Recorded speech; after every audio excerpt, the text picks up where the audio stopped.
सूरगः तेजोवारिमृदां यथा विनिमयो यत्र त्रिसर्गो मृषा धाम्ना स्वेन सदा निरस्तकुहकं सत्यं परं धीमहि यस्वानुभावमखिलश्रुतिसारमेकम् अध्यात्मदीपम् अतितीर्षतां तमोन्धं संसारिणां करुणयाः पुराणगुह्यं तं व्याससूनुमुपयामि गुरुं मुनीनां नारायणं नमस्कृत्य नरं चैव नरोत्तमं देवीं सरस्वतीं व्यासं ततो ग्रन्थमुदीरये.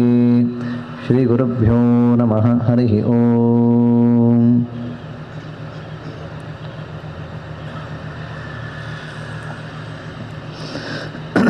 ಎಲ್ಲ ಭಗವದ್ಭಕ್ತರಿಗೂ ಕೂಡ ವಂದನೆಗಳು.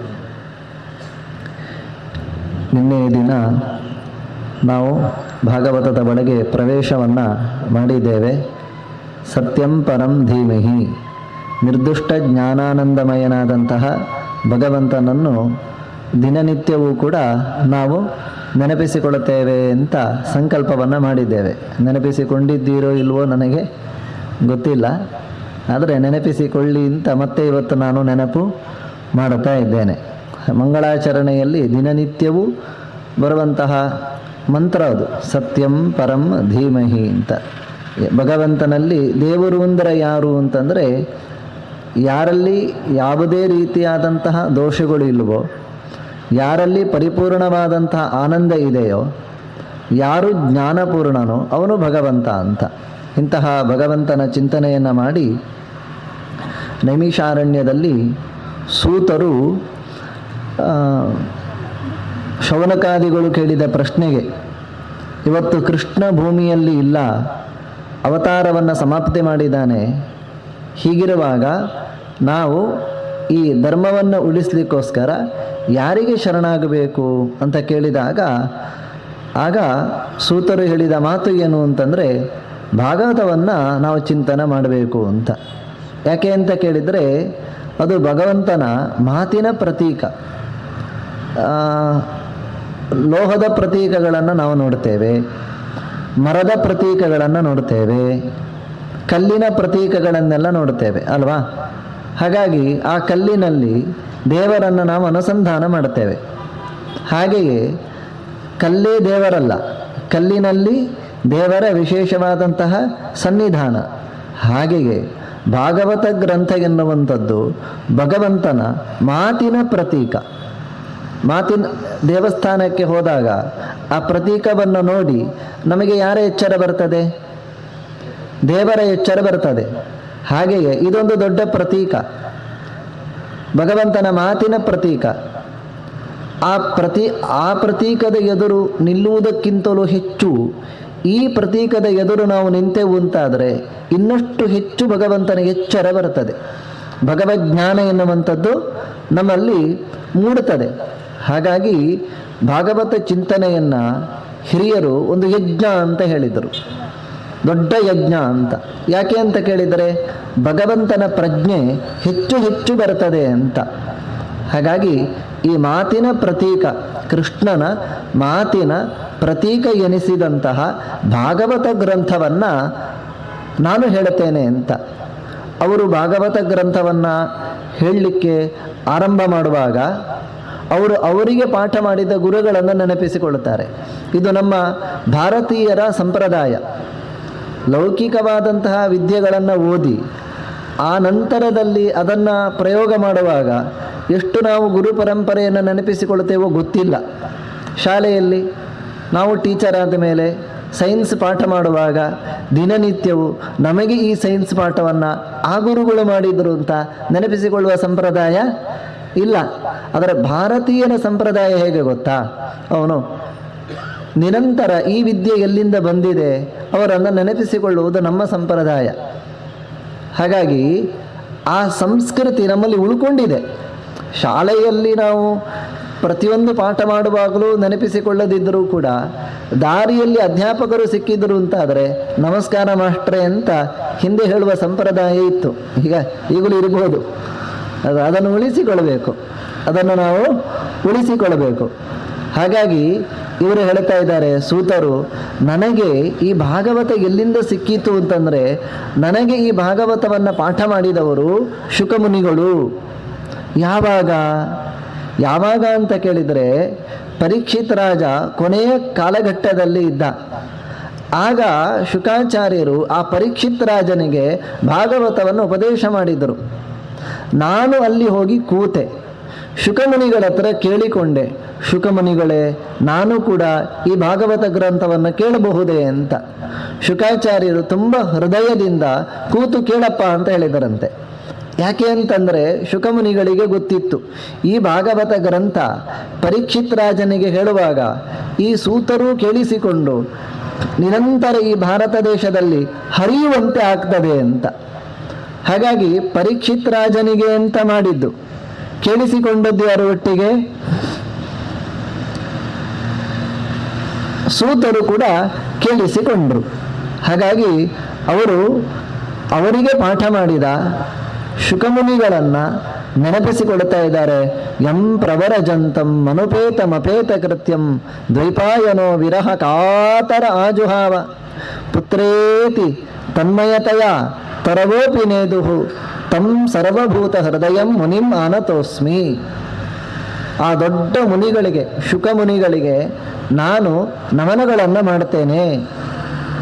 ಯಾರು ಶುಕಮುನಿಗಳು ಅಂತಂದರೆ ಸಾಕ್ಷಾತ್ ರುದ್ರದೇವರು, ಸಾಕ್ಷಾತ್ ಈಶ್ವರ. ಶುಕಮುನಿಗಳು ಯಾರು ಅಂತಂದರೆ ಸಾಕ್ಷಾತ್ ರುದ್ರದೇವರ ಅವತಾರ.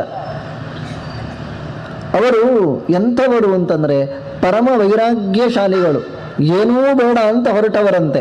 ಯಂ ಪ್ರವರಜಂತಂ, ದೇವರು ಮಾತ್ರ ಬೇಕು, ಮತ್ಯಾವುದು ಕೂಡ ಬೇಡ ಅಂತ ಹೇಳಿ ಆಶ್ರಮವನ್ನು ಬಿಟ್ಟು ಅವರು ಹೊರಗಡೆ ಹೊರಟಿದ್ದಾರೆ. ಅವರ ಹಿಂದಿನಿಂದ ಸರ್ವಜ್ಞರಾದಂತಹ, ಯಾವ ಕಾಮನೆಗಳೂ ಇಲ್ಲದ ಭಗವಂತನ ಅವತಾರ ಎನಿಸಿದಂತಹ ವೇದವ್ಯಾಸರು ಹಿಂದಿನಿಂದ ಅವರನ್ನು ಕರೀತಾ ಇದ್ದಾರಂತೆ. ಅಂದರೆ ರುದ್ರದೇವನ ವೈರಾಗ್ಯ ಎಷ್ಟು ದೊಡ್ಡದು ಎನ್ನುವುದನ್ನು ಜಗತ್ತಿಗೆ ತೋರಿಸಬೇಕು.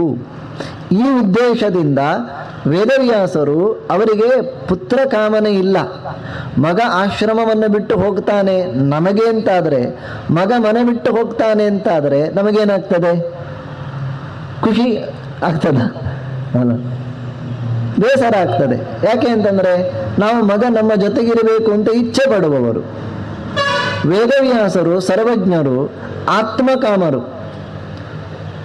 ಆದರೂ ಶುಕಮುನಿಗಳ ಯೋಗ್ಯತೆ ಎಷ್ಟು ದೊಡ್ಡದು ಅಂತ ತೋರಿಸ್ಲಿಕ್ಕೋಸ್ಕರ ಆಶ್ರಮದಿಂದ ಹೊರಗೆ ಹೊರಟಂತಹ ಶುಕಮುನಿಗಳನ್ನು ವೇದವ್ಯಾಸರು ತಂದೆಯಾಗಿ ಪುತ್ರೇತಿ ತನ್ಮಯತೆಯ, ನಾವು ತುಳುವಿನಲ್ಲಿ ಬಾಲ ಅಂತ ಕರೆಯುವುದಿಲ್ವಾ, ಹಾಗೆ ಮಗು ಮಗು ಮಗು ಅಂತ ಹೇಳಿಕೊಂಡು ಬೆನ್ನ ಹಿಂದೆ ಹೋಗ್ತಾ ಇದ್ದಾರಂತೆ.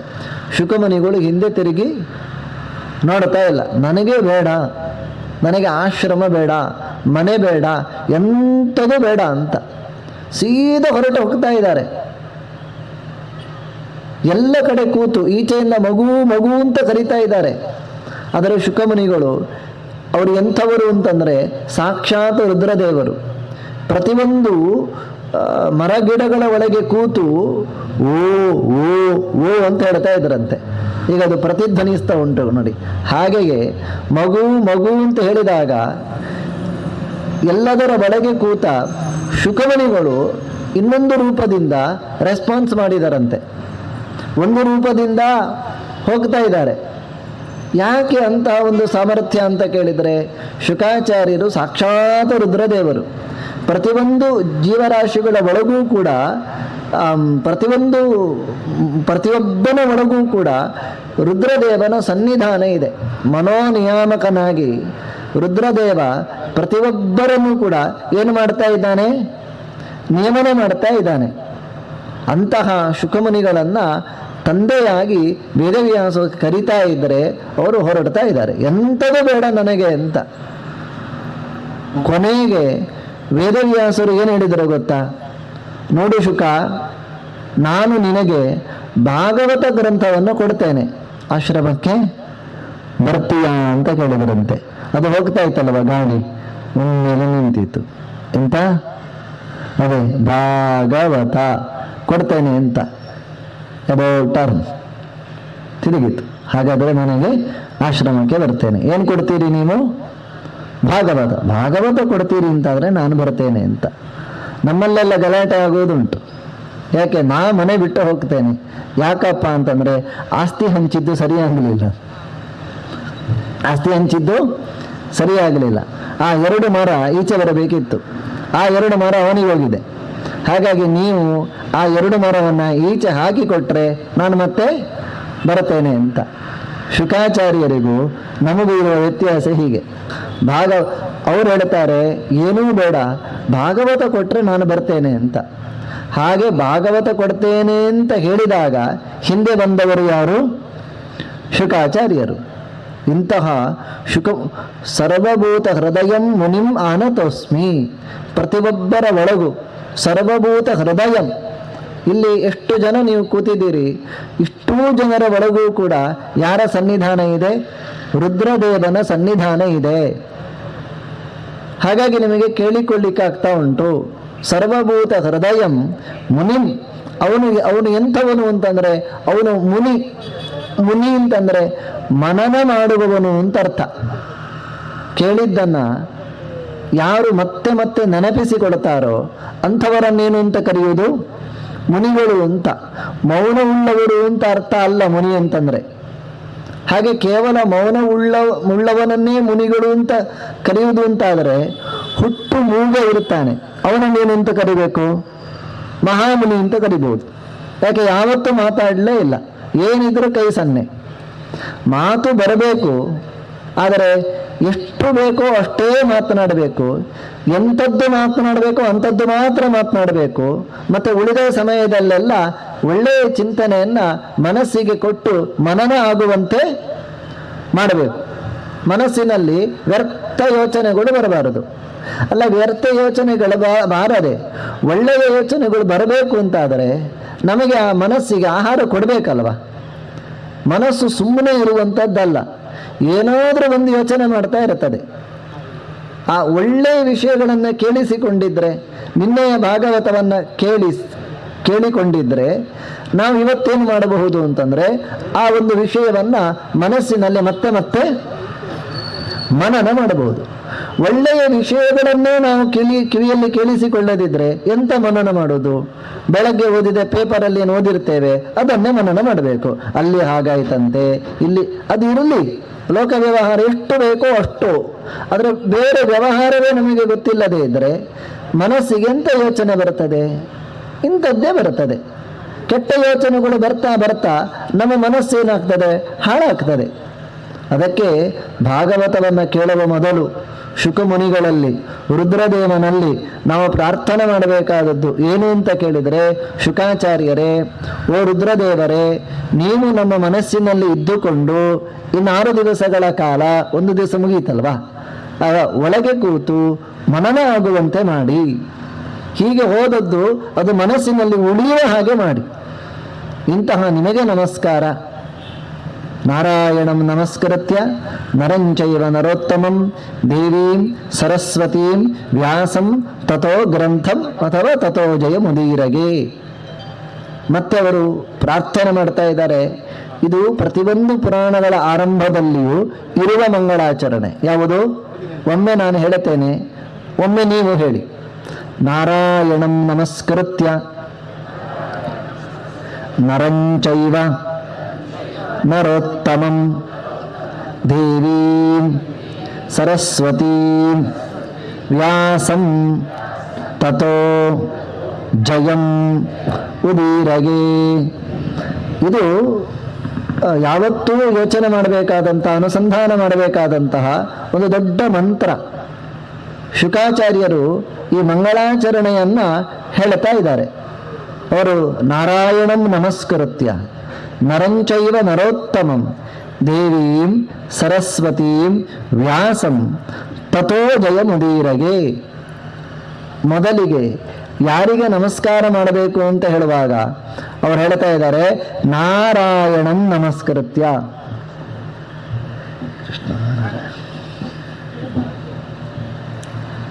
ನಾರಾಯಣಂ ನಮಸ್ಕೃತ್ಯ, ದೇವರಿಗೆ ಮೊದಲು ನಮಸ್ಕಾರವನ್ನು ಮಾಡಬೇಕು ಅಂತ. ಯಾರು ದೇವರು ಅಂತಂದರೆ ಅವ್ರು ಹೇಳ್ತಾ ಇದ್ದಾರೆ ನಾರಾಯಣ ದೇವರು ಅಂತ. ಯಾಕೆ ಅವನಿಗೆ ನಮಸ್ಕಾರ ಮಾಡಬೇಕು? ಬೇರೆಯವರಿಗೆ ಯಾರಿಗಾದರೂ ನಮಸ್ಕಾರ ಮಾಡಬಹುದಲ್ವಾ ಅಂತಂದರೆ ಆ ಶಬ್ದದ ಅರ್ಥವನ್ನು ನಾವು ತಿಳ್ಕೊಳ್ಬೇಕು. ನರರು ಅಂದರೆ ಯಾರು ಹೇಳಿ? ಜೀವರಾಶಿಗಳು ಅಂತ ಅರ್ಥ. ನರರು ಅಂತಂದರೆ ಯಾರು? ಜೀವರಾಶಿಗಳು ಅಂತ ಅರ್ಥ. ಈ ಶ್ಲೋಕ ತುಂಬ ಮುಖ್ಯವಾದದ್ದು. ದಿನನಿತ್ಯ ನೀವು ಮನೆಯಲ್ಲಿ ನಿತ್ಯ ಹೇಳಬಹುದು, ಮಕ್ಕಳಿಗೆ ಇದನ್ನು ಹೇಳಿಸಬೇಕು. ಯಾಕೆ ಅಂತ ನೋಡಿ, ಈ ಶ್ಲೋಕದ ಚಿಂತನೆಯನ್ನು ಸ್ವಲ್ಪ ನಾನು ಕೊಡ್ತೇನೆ. ನರರು ಅಂದರೆ ಯಾರು? ನರ ಸಮೂಹ, ಜೀವರಾಶಿಗಳು ಅಂತ ಅರ್ಥ. ಅಯನ ಶಬ್ದಕ್ಕೆ ಅರ್ಥ ಏನು ಗೊತ್ತಾ? ಅಯನ ಅಂತಂದರೆ ಆಶ್ರಯ ಅಂತ ಅರ್ಥ. ಅಯನ ಅಂದರೆ ಏನು? ಆಶ್ರಯ ಅಂತ. ನರ ಪ್ಲಸ್ ಅಯನ, ನರರ ಸಮೂಹಕ್ಕೆ ಅಯನ ಯಾರು? ಅವನು ಹೇಳಿ, ನಾರಾಯಣ. ಸುಲಭ ಇದೆ. ಹಾಗಾಗಿ ನರರ ಸಮೂಹ ಎಲ್ಲಿಂದ ಆರಂಭಗೊಳ್ಳುತ್ತದೆ? ಭಾಗವತ ಹೇಳುತ್ತದೆ, ಪದ್ಮನಾಭನ ನಾಭಿಕಮಲದಲ್ಲಿ ಹುಟ್ಟಿದ ಮೊದಲ ಕೂಸು ಯಾರು?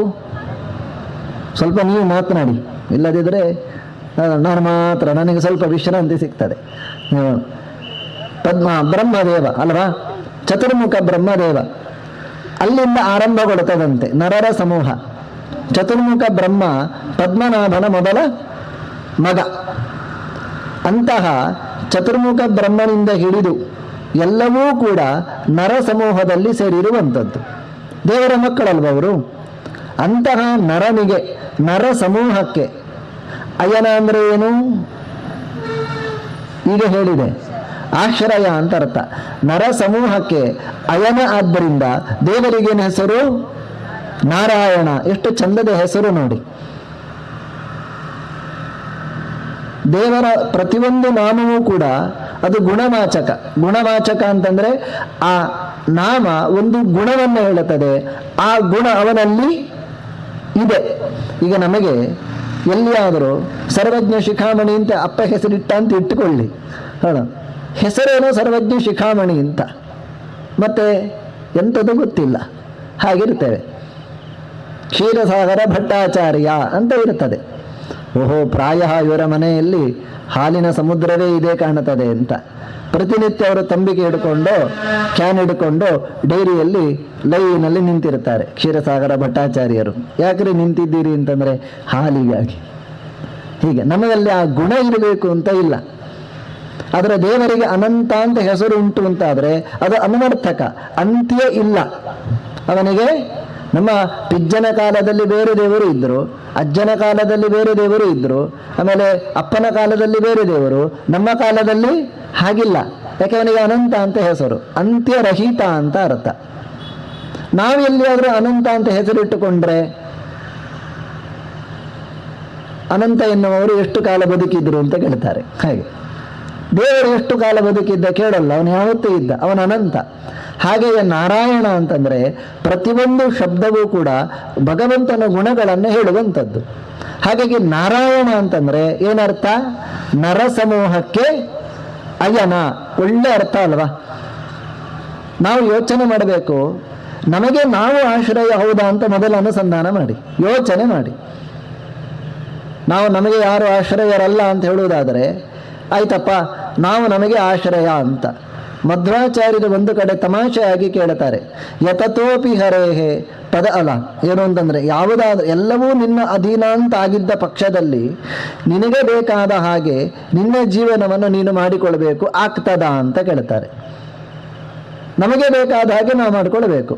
ಯಾರಿಗಾದರೂ ಯೌವನ ಕಳೆದು ಹೋಗಬೇಕು ಅಂತ ಇರ್ತದ? ಕನ್ನಡಕ ಬರಬೇಕು ಅಂತ ಇರ್ತದ? ಚಕ್ಕುಲಿಯನ್ನು ಪುಡಿ ಮಾಡಿ ತಿನ್ನುವ ಸೌಭಾಗ್ಯ ಬರಬೇಕು ಅಂತ ಯಾರಿಗಾದರೂ ಇರುತ್ತದ? ಯಾರಿಗೂ ಇರೋಲ್ಲ. ಆದರೆ ಪ್ರತಿಯೊಬ್ಬರು ಚಕ್ಕುಲಿಯನ್ನು ಪುಡಿ ಮಾಡಿ ತಿನ್ನುವ ವಯಸ್ಸಿಗೆ ಬರುತ್ತಾರೆ. ಕಾಣುವುದಿಲ್ಲ ಅಂತ ಹೇಳ್ತೇವೆ, ಸ್ವಲ್ಪ ಗಂಟು ನೋವು ಅಂತ ಹೇಳ್ತೇವೆ, ಎಲ್ಲ ಹೇಳ್ತೇವೆ. ಯಾಕೆ? ಈ ದೇಹ ನಮ್ಮ ಅಧೀನದಲ್ಲಿ ಇಲ್ಲ. ಹಾಗಾದರೆ ಯಾರ ಅಧೀನದಲ್ಲಿ ಇದೆ? ನಾರಾಯಣನ ಅಧೀನದಲ್ಲಿ ಇದೆ. ನಾರಾಯಣ ಪರಾವೇದಾಹ ದೇವಾಹ ನಾರಾಯಣ ಅಂಗಜಾಹ, ಇದೆಲ್ಲ ಭಾಗವತದ್ದೇ ಮಾತು. ಹಾಗಾಗಿ ದೊಡ್ಡ ದೇವರು ಯಾರು ಅಂತಂದರೆ ಇಡೀ ಬ್ರಹ್ಮಾಂಡವನ್ನು ಸೃಷ್ಟಿ ಮಾಡಿದ ಭಗವಂತ ಪದ್ಮನಾಭ. ಅದು ಬ್ರಹ್ಮಾಂಡದ ಸಂಕೇತ. ನಾಭಿ ಅಂತಂದರೆ, ಕಮಲ ಅಂತಂದರೆ ಬ್ರಹ್ಮಾಂಡದ ಪ್ರತಿನಿಧಿ ಅದು. ಅಂತಹ ಬ್ರಹ್ಮಾಂಡವನ್ನು ತನ್ನ ನಾಭಿಯಲ್ಲಿ ಹೊತ್ತವನು ಹೆತ್ತವನು. ಆದ್ದರಿಂದ ಭಗವಂತನಿಗೆ ಪದ್ಮನಾಭ ಅಂತ ಹೆಸರು. ಅವನೇ ನಾರಾಯಣ. ಅಂತಹ ನಾರಾಯಣನಿಗೆ ನಮಸ್ಕಾರವನ್ನು ಮಾಡಿ, ನರಂಚೈವ ನರೋತ್ತಮಂ, ಮತ್ತೆ ಹೇಳ್ತಾರೆ ನರರಿಗೆ ನಮಸ್ಕಾರ ಅಂತ. ಅದು ಯಾರು? 3 ಜನ. ನರ ಅಂತಂದರೆ ಗರುಡ, ಶೇಷ ಮತ್ತು ರುದ್ರ. ನರ ಅಂದರೆ ಯಾರು? ಗರುಡ, ಶೇಷ, ರುದ್ರ. ಇಲ್ಲಿ ಶೇಷನೂ ಇದ್ದಾನೆ, ಶೇಷಶಾಯಿಯೂ ಇದ್ದಾನೆ. ಹಾಗೆ ಶೇಷಶಾಯಿ ಬೇರೆ, ಶೇಷ ಬೇರೆ. ಒಬ್ಬನ ಮೇಲೆ ಮಲಗಿದವ, ಇನ್ನೊಬ್ಬ ಮಲಗಲಿಕ್ಕೆ ಅವಕಾಶ ಮಾಡಿ ಕೊಟ್ಟವ ಅಂತಂದರೆ ತನ್ನ ಸೇವೆ ಅಂತ ತಾನು ಮಾಡ್ತಾ ಇದ್ದಾನೆ ಅಷ್ಟೇ.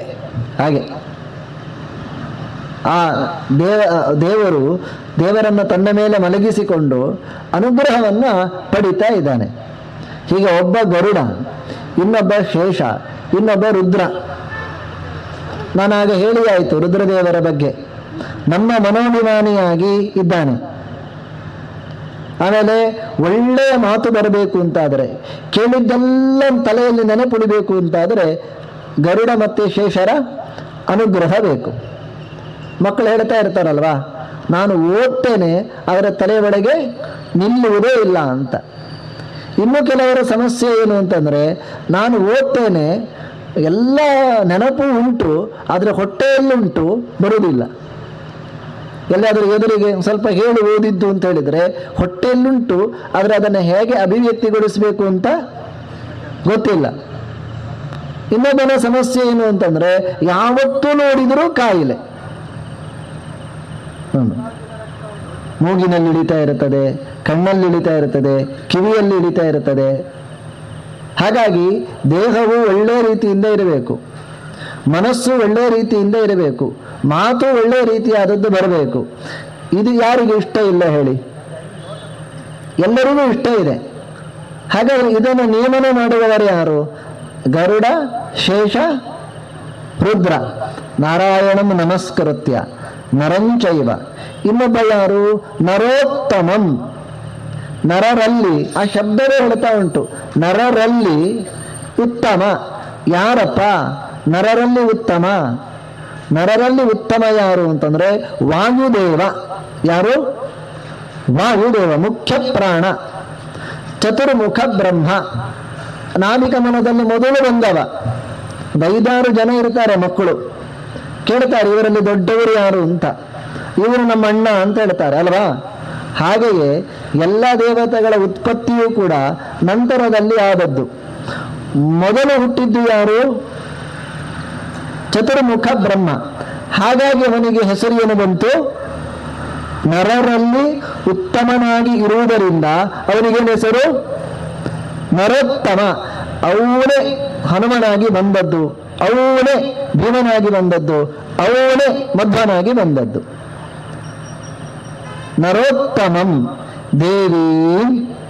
ಆಮೇಲೆ ಭಾಗ್ಯ ದೇವತೆ. ಒಳ್ಳೆಯ ಸಂಪತ್ತು ಎಲ್ರಿಗೂ ಬೇಕು, ಅದರ ಒಟ್ಟಿಗೆ ಏನು ಬೇಕು ಗೊತ್ತಾ? ಸಾತ್ವಿಕ ಸಂಪತ್ತು ಬೇಕು ಅಂತ ನಮಗಿರಬೇಕು. ಸಂಪತ್ತು ಬಯಸುವುದು ತಪ್ಪಲ್ಲ. ಮತ್ತೆ ಯಾವ ಸಂಪತ್ತು ಬೇಕು? ದೈವೀ ಸಂಪತ್ತು ಮತ್ತು ಆಸುರಿ ಸಂಪತ್ತು ಅಂತ 2 ಇದೆ. ದೈವೀ ಸಂಪತ್ ವಿಮೋಕ್ಷಾಯ. ಕೃಷ್ಣ ಹೇಳ್ತಾನೆ, ಒಳ್ಳೆಯ ಸಂಪತ್ತು ಏನಿದೆ ಅದು ಬಂಧನದ ಬಿಡುಗಡೆಗೆ ಕಾರಣ ಆಗ್ತದೆ ಅಂತ. ಕೆಟ್ಟ ಸಂಪತ್ತು ಅದು ತಂದಿಟ್ಟ ದುಡ್ಡನ್ನು ಏನು ಮಾಡ್ತದೆ? ಖಾಲಿಯಾಗುವಂತೆ ಮಾಡ್ತದೆ, ಅಥವಾ ಏನು ಕಾಯಿಲೆಗೆ ಕಾರಣ ಆಗ್ತದೆ. ಅದನ್ನು ಯಾವುದನ್ನು ನಾವು ಚೆನ್ನಾಗಿ ಅನುಭವಿಸಲಿಕ್ಕೆ ಸಾಧ್ಯ ಇಲ್ಲ. ಹಾಗಾಗಿ ಇಂತಹ ಸಾತ್ವಿಕ ಸಂಪತ್ತು ನಮ್ಮನ್ನು ಹುಡುಕಿಕೊಂಡು ಬರಬೇಕು ಅಂತಾದರೆ ಮಹಾಲಕ್ಷ್ಮೀ ದೇವಿ ಅನುಗ್ರಹ ಬೇಕು. ಈಗ ನೀವೆಲ್ಲ ಕೂತು ಭಾಗವತ ಗ್ರಂಥವನ್ನು ಏನು ಕೇಳ್ತಾ ಇದ್ದೀರಿ, ಇದಕ್ಕೆ ಯಾರ ಅನುಗ್ರಹ ಕಾರಣ? ಲಕ್ಷ್ಮೀದೇವಿಯ ಅನುಗ್ರಹವೂ ಕಾರಣ. ನಾವೇನು ತಿಳ್ಕೊಳ್ತೇವೆ, ಇದು ಬಂದರೆ ಮಾತ್ರ ಲಕ್ಷ್ಮೀ ಅನುಗ್ರಹ ಅಂತ. ಇಂತಹ ಶ್ರೀಮದ್ ಭಾಗವತೆ ಮಹಾಮುನಿಕೃತೆ, ಇದು ಸಂಪದ್ಭರಿತವಾದ ಭಾಗವತ. ತವ ಕಥಾಮೃತಂ ತಪ್ತ ಜೀವನಂ ಅಂತ ಹೇಳ್ತಾ ಶ್ರವಣ ಮಂಗಲಂ ಶ್ರೀಮದಾತತಂ, ದೇವರ ಚಿಂತನೆ ಸಾತ್ವಿಕ ಸಂಪತ್ತನ್ನ ನಮ್ಮ ಕಡೆಗೆ ತಂದುಕೊಡುತ್ತದೆ. ಹಾಗಾಗಿ ಭಾಗ್ಯ ದೇವತೆ ಎನಿಸಿದಂತಹ ಲಕ್ಷ್ಮಿಗೆ ನಮಸ್ಕಾರ. ಸರಸ್ವತೀ, ಆ ನಂತರದಲ್ಲಿ ಸರಸ್ವತಿಗೆ ಒಳ್ಳೆಯ ಜ್ಞಾನವನ್ನ ಆಕೆ ಕೊಡಬೇಕಲ್ವಾ. ಆ ನಂತರದಲ್ಲಿ ವ್ಯಾಸಂ, ವೇದವ್ಯಾಸರು ಯಾರು ಅಂತಂದ್ರೆ ನಾರಾಯಣ ಬೇರೆ ಅಲ್ಲ, ವೇದವ್ಯಾಸರು ಬೇರೆ ಅಲ್ಲ. ಮತ್ತೆ ಒಂದೇ ಸಲ ಮುಗಿಸ್ಬೋದಿತ್ತಲ್ವಾ, ನಾರಾಯಣನಲ್ಲಿಯೇ ಸಾಕಿತ್ತಲ್ವ ಅಂತಂದ್ರೆ ವಿಷಯ ಹೌದು. ಆದರೆ ಈ ಗ್ರಂಥಗಳನ್ನೆಲ್ಲ ಕೊಟ್ಟದ್ದು ಯಾರು? ವೇದವ್ಯಾಸರು. ಹಾಗಾಗಿ ಇವತ್ತಿಗೂ ಬದರಿಯಲ್ಲಿ ವೇದವ್ಯಾಸರು ಇದ್ದಾರೆ. ಅಂತಹ ಬದರಿಯಲ್ಲಿ ನೆಲೆ ನಿಂತು ಈ ಗ್ರಂಥಗಳನ್ನೆಲ್ಲ ಭಾರತ ದೇಶದಲ್ಲಿ ಎಲ್ಲೆಡೆ ಹರಡುವಂತೆ ಮಾಡಿದ ಕೀರ್ತಿ ಯಾರಿಗೆ ಸಲ್ಲುತ್ತದೆ?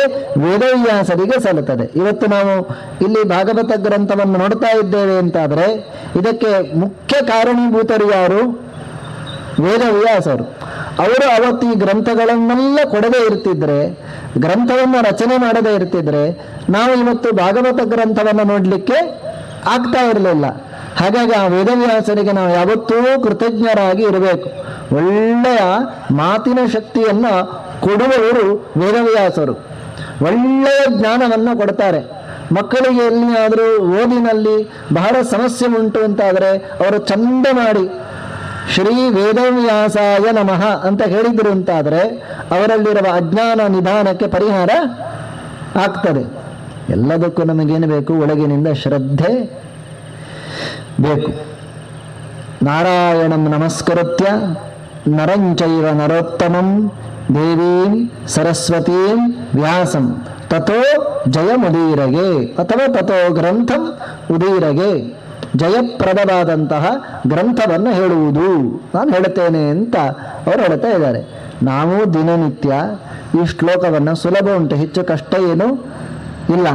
ನಾರಾಯಣಂ ನಮಸ್ಕೃತ್ಯ ನರಂಚೈವ ನರೋತ್ತಮಂ ದೇವೀಂ ಸರಸ್ವತೀಂ ವ್ಯಾಸಂ ತಥೋ ಜಯಮುದೀರಗೆ ಅಂತ ಹೇಳಿಬಿಟ್ರೆ ನಮಗೆ ದಿನನಿತ್ಯವೂ ಕೂಡ ಜಯ ಸಿಗ್ತದೆ. ಹಾಗಾಗಿ ಈ ಚಿಂತನೆಯನ್ನು ಮಾಡಿ ಅವರು ಭಾಗವತವನ್ನು ಹೇಳಲಿಕ್ಕೆ ಶುರು ಮಾಡಿದ್ದಾರೆ. ಏನು ಹೇಳ್ತಾ ಇದ್ದಾರೆ? ಅವ್ರು ಹೇಳ್ತಾರೆ, ಈ ಗ್ರಂಥಗಳೆಲ್ಲ ಯಾಕೆ ಬಂತು? ಅದಕ್ಕೆ ಅವ್ರು ಹೇಳ್ತಾರೆ, ಇದನ್ನೆಲ್ಲ ರಚನೆ ಮಾಡಿದ ವೇದವ್ಯಾಸರು. ಕಲಿಯುಗದಲ್ಲಿ ಜನಗಳು ಮಂದಾಹ ಸುಮಂದಮತಯ, ಕಲಿಯುಗದಲ್ಲಿ ತುಂಬ ಧಾರಣಾ ಶಕ್ತಿ ಇರಲ್ಲ ಅಂತೆ. ಮೊದಲೇ ಮಂದಭಾಗ್ಯ, ಅನೇಕ ತೊಂದರೆಗಳಿರ್ತದೆ. ಇದರ ನಡುವೆಯೂ ಕೂಡ ಜೀವರಾಶಿಗಳು ಸಾಧನೆಯನ್ನು ಮಾಡಬೇಕು ಅಂತ ಹೇಳಿ ವೇದವ್ಯಾಸರು ಏನು ಮಾಡಿದ್ರು ಅಂತಂದ್ರೆ ವೇದಗಳನ್ನೆಲ್ಲ ವಿಭಾಗ ಮಾಡಿದರಂತೆ. ವೇದಗಳನ್ನೆಲ್ಲ ವಿಭಾಗ ಮಾಡಿ ಮಹಾಭಾರತ ಗ್ರಂಥವನ್ನು ರಚನೆ ಮಾಡಿದರಂತೆ. 1 ಲಕ್ಷದಿಂದ ಕೂಡಿಕೊಂಡ ಮಹಾಭಾರತ ಗ್ರಂಥವನ್ನ ವೇದವ್ಯಾಸರು ರಚನೆ ಮಾಡಿದರು. ಅದನ್ನೇ ರಚನೆ ಮಾಡಿ ಅವರು ಏನೋ ಒಂದು ತಲೆಬಿಸಿ ಉಳ್ಳವರಂತೆ ನಟನೆ ಮಾಡ್ತಾ ಕೂತಿದ್ದಾರೆ. ಯಾರು? ವೇದವ್ಯಾಸರು ಶಮ್ಯಾಪ್ರಾಸದಲ್ಲಿ, ಅವರ ಆಶ್ರಮದಲ್ಲಿ. ಹಾಗೆ ಕೂತಾಗ ಅಲ್ಲಿಗೆ ಯಾರು ಬಂದರು ಅಂತಂದ್ರೆ ಅಲ್ಲಿಗೆ ನಾರದರು ಬಂದರು. ಯಾರು ಬಂದರು? ನಾರದರು ಬಂದರು. ನಾರದರು ಬಂದಾಗ ವೇದವ್ಯಾಸರು ಆ ನಾರದರನ್ನ ಬರಮಾಡಿಕೊಳ್ತಾರಂತೆ. ಅವರಿಗೆ ಸತ್ಕಾರಾದಿಗಳನ್ನೆಲ್ಲ ಮಾಡ್ತಾರಂತೆ. ನಾರದರು ವೇದವ್ಯಾಸರಿಗೇನೆ ನಮಸ್ಕಾರ ಮಾಡ್ತಾರಂತೆ. ವೇದವ್ಯಾಸರು ಕೇಳ್ತಾರಂತೆ ನಾರದರ ಹತ್ರ, ನಾರದರೇ, ನೀವೆಲ್ಲ ಕಡೆ ತಿರುಗ್ತಾ ಬರುವವರು, ನಮ್ಮೊಂದು ಸಮಸ್ಯೆ ಇದೆ. ನಿಜವಾಗಿ ಅವರಿಗೆ ಸಮಸ್ಯೆ ಇಲ್ಲ. ಆ ಒಂದು ಕ್ರೆಡಿಟ್ ಅನ್ನ ಯಾರಿಗೆ ಕೊಡಬೇಕಿತ್ತು? ನಾರದರಿಗೆ ಕೊಡಬೇಕಿತ್ತು. ಮತ್ತೆ ನಾರದರು ಎಷ್ಟು ದೊಡ್ಡ ಜ್ಞಾನಿಗಳು ಎನ್ನುವುದನ್ನ ಜಗತ್ತಿಗೆ ತೋರಿಸಬೇಕಿತ್ತು. ಇದೆಲ್ಲ ದೇವರ ಕೆಲವೊಂದು ನಾಟಕಗಳು. ಅಪ್ಪನಿಗೆ ಉತ್ತರ ಗೊತ್ತಿದ್ರು ಕೆಲವೊಮ್ಮೆ ಮಕ್ಕಳನ್ನು ಎತ್ತಿ ತೋರಿಸ್ಲಿಕ್ಕೋಸ್ಕರ, ಅಥವಾ ಅಧ್ಯಾಪಕನಿಗೆ ಉತ್ತರ ಗೊತ್ತಿದ್ರೂ ಕೆಲವೊಮ್ಮೆ ಗೊತ್ತಿಲ್ಲದಂತೆ ಏನು ಮಾಡ್ತಾನೆ, ನಟಿಸ್ತಾನೆ. ಯಾರೋ ಒಬ್ಬರು ಪ್ರಶ್ನೆ ಕೇಳಿದ್ರು, ಹತ್ತಿರದಲ್ಲಿ ಮಗನೋ ಮಗಳೋ ಯಾರೋ ಇರ್ತಾರೆ, ಅಥವಾ ಅಧ್ಯಾಪಕನ ಬಳಿ ಯಾರೋ ಒಬ್ಬರು ಪ್ರಶ್ನೆ ಮಾಡಿದ್ರು. ಆಗ ಅಧ್ಯಾಪಕ ಏನು ಮಾಡ್ತಾನೆ ಅಂತಂದ್ರೆ, ನೀವು ಹೇಳಿ, ನಿನಗೆ ಗೊತ್ತಾ? ಅಧ್ಯಾಪಕನಿಗೆ ಗೊತ್ತಿಲ್ಲ ಅಂತ ಅದರ ಅರ್ಥ, ಅಧ್ಯಾಪಕನಿಗೆ ಗೊತ್ತು, ಅಪ್ಪನಿಗೆ ಗೊತ್ತು. ಆದರೆ ತಾನು ಕಲಿಸಿದ ವಿದ್ಯಾರ್ಥಿ ಎಷ್ಟು ಪ್ರಬುದ್ಧನಿದ್ದಾನೆ ಎನ್ನುವುದು ಸಮಾಜಕ್ಕೆ ಗೊತ್ತಾಗಲಿ ಅಂತ ಹೇಳಿ ಅವರೇನು ಮಾಡ್ತಾರೆ, ಸುಮ್ಮನೆ ಕೂತ್ಕೊಳ್ತಾರೆ. ಕೆಲವೊಮ್ಮೆ ಗೊತ್ತಿರುವುದಿಲ್ಲ, ಇಲ್ಲಿ ಬೇರೆ, ಇಲ್ಲಿ ಅಪವಾದ, ಇಲ್ಲಿ ಗೊತ್ತಿದೆ. ಅವ್ರು ಹೇಳ್ತಾರೆ, ನಾರದರೆ ನನಗೊಂದು ತಲೆ ಬಿಸಿ ಉಂಟು. ಏನು? ನಾನು ಸಕಲ ವೇದಗಳ ಅರ್ಥ ಚಿಂತನೆ ಉಳ್ಳಂತಹ ಮಹಾಭಾರತ ಗ್ರಂಥವನ್ನು ರಚನೆ ಮಾಡಿದೆ. ಅಮನಾಯಾರ್ಥ ಪ್ರದರ್ಶಿತ. ಏನೋ ಒಂದು ಕೊರತೆ ಕಾಣ್ತಾ ಉಂಟಪ್ಪ, ಏನೋ ಒಂದು ಇನ್ನೂ ಮಾಡಲಿಕ್ಕೆ ಉಂಟು ಅಂತ. ನಾರದರು ಹೇಳ್ತಾರೆ, ನಾನು ಹೇಳಲಿಯಾ? ಹೇಳಿ, ಅದಕ್ಕೆ ನಾನು ನಿಮ್ಮ ಹತ್ರ ಕೇಳ್ತಾ ಇರೋದು ಅಂತ. ಜುಗುಪ್ಸಿತಂ ಧರ್ಮ ಕೃತೇನು ಶಾಸನಂ ಸ್ವಭಾವ ರಕ್ತಸ್ಯ ಮಹಾನ್ ವ್ಯತಿಕ್ರಮಃ. ವೇದವ್ಯಾಸರೇ, ವಿಷಯ ಏನು ಗೊತ್ತಾ? ಏನು ಅಂತಂದ್ರೆ, ನಮ್ಮ ಜನ ಇದ್ದಾರಲ್ವಾ, ಹೌದು, ಅವರು ಸಹಜವಾಗಿಯೇ ಯಾವುದೇ ಒಂದು ಕಾಮನೆಗಳ ಬೆನ್ನ ಹಿಂದೆ ಹೋಗುವವರು. ಅಂದ್ರೆ ಪ್ರತಿಯೊಬ್ಬರಿಗೂ ಒಳಗಿನಿಂದ ಏನುಂಟು, ಒಂದು ಕಾಮನೆ ಇದೆ. ನಾವು ಬದುಕುವುದೇ ಯಾಕೆ ಅಂತಂದ್ರೆ, ಏನೋ ಒಂದು ಕಾಮನೆಗಳನ್ನ ಈಡೇರಿಸಿಕೊಳ್ಳಿಕ್ಕೆ. ದೇವಸ್ಥಾನಕ್ಕೆ ಯಾಕೆ ಹೋಗ್ತಾ ಇದ್ದೀರಿ ಅಂತಂದ್ರೆ ಏನು ಹೇಳ್ತೇವೆ? ಒಂದು ಸಮಸ್ಯೆ ಉಂಟು ಮಾರೆ ಅಂತ. ದಿವಸ ಅಲ್ಲ, ನಿತ್ಯ ಬರ್ತೀರಲ್ವಾ, ಅವರು ಹೇಳಿದ್ದಾರೆ. ಏನು ಹೇಳಿದ್ದಾರೆ?